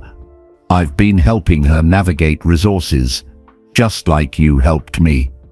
And you know what she told me yesterday? She said when she gets stable, she's going to help someone else. Because that's what you do when someone helps you. You pass it forward. Keisha felt tears streaming down her face. You became a link in the chain. I did. And Rosa will be too. And the person she helps will help someone else. It never ends, does it? The chain just keeps growing. It never ends, Keisha confirmed. That's the promise. That's the whole point. As the party continued around them, Keisha found a quiet corner and pulled out her phone. She opened her notes app and began typing an idea for a follow-up book, a collection of stories from people who'd become links in the chain. Stories showing that helpers weren't special people with extraordinary resources. They were ordinary people making extraordinary choices. She typed a potential title, Links, Stories from the Promise Chain. Then she added a subtitle, How Ordinary People Create Extraordinary Change, One Small Help at a Time. Her phone buzzed with a text from Michael. Look outside. Keisha walked to the window and looked out at the community center's courtyard. Someone had organized the families into a human chain, hundreds of people holding hands, stretching from the building's entrance, around the courtyard and back again. They were laughing, talking, connected, literally and figuratively. At the front of the chain stood Dorothy and Margaret, their elderly hands clasped together. At the end stood Amara and a group of young children from the center's art program. And in the middle, linking past to present to future, were all the families who'd been helped and were now helping others. The promise chain, made visible and alive. Keisha rushed outside, Jasmine following her. They joined the human chain, adding their links, feeling the physical representation of what had always been true, that they were all connected, all responsible for each other, all part of something infinitely larger than themselves. Someone started singing. Others joined in. A spontaneous celebration of connection, of hope, of the understanding that no one has to struggle alone because we're all in this together. As the sun set over Chicago, painting the sky in shades of gold that matched the light in Amara's paintings, Keisha looked around at this community she'd helped build, at the families finding hope, at the children learning that the world held helpers, at the helpers themselves, ordinary people doing extraordinary good. And she understood something profound. The grocery store moment 5 years ago hadn't been the beginning of her story. It had been the middle. The real beginning had been decades before she was born, with people she'd never met making choices that would eventually reach her. And the real end would come long after she was gone, in the lives of people not yet born who would benefit from choices being made today. She was just a link, one of countless links. But her link mattered. Every link mattered, because without each link, the chain would break. The promise was to keep it unbroken, to see people's struggles, to respond with compassion, to help when you could, to teach others to help, to believe in the fundamental goodness of humanity, and to act on that belief every single day. It was the simplest promise in the world, and the most powerful. The chain continued. The chain would always continue, as long as people chose to see each other, to help each other, to love each other. And that's how one carton of milk and one man's choice to see changed the world forever. The promise chain is still growing today. Somewhere right now, someone is helping another person, adding their link to this endless chain of kindness. So tell us, where are you listening from? Drop your city or country in the comments below. We'd love to see how far this story has traveled. If this story touched your heart, please hit that like button and subscribe to our channel. Help us spread kindness to even more people who need to hear it. Your link in the chain could be sharing this video with someone who needs hope today. Click on the video appearing on your screen right now to hear another incredible story of how ordinary people create extraordinary change. Remember, you don't need to be famous or wealthy to be a helper. You just need to see someone struggling and choose to help.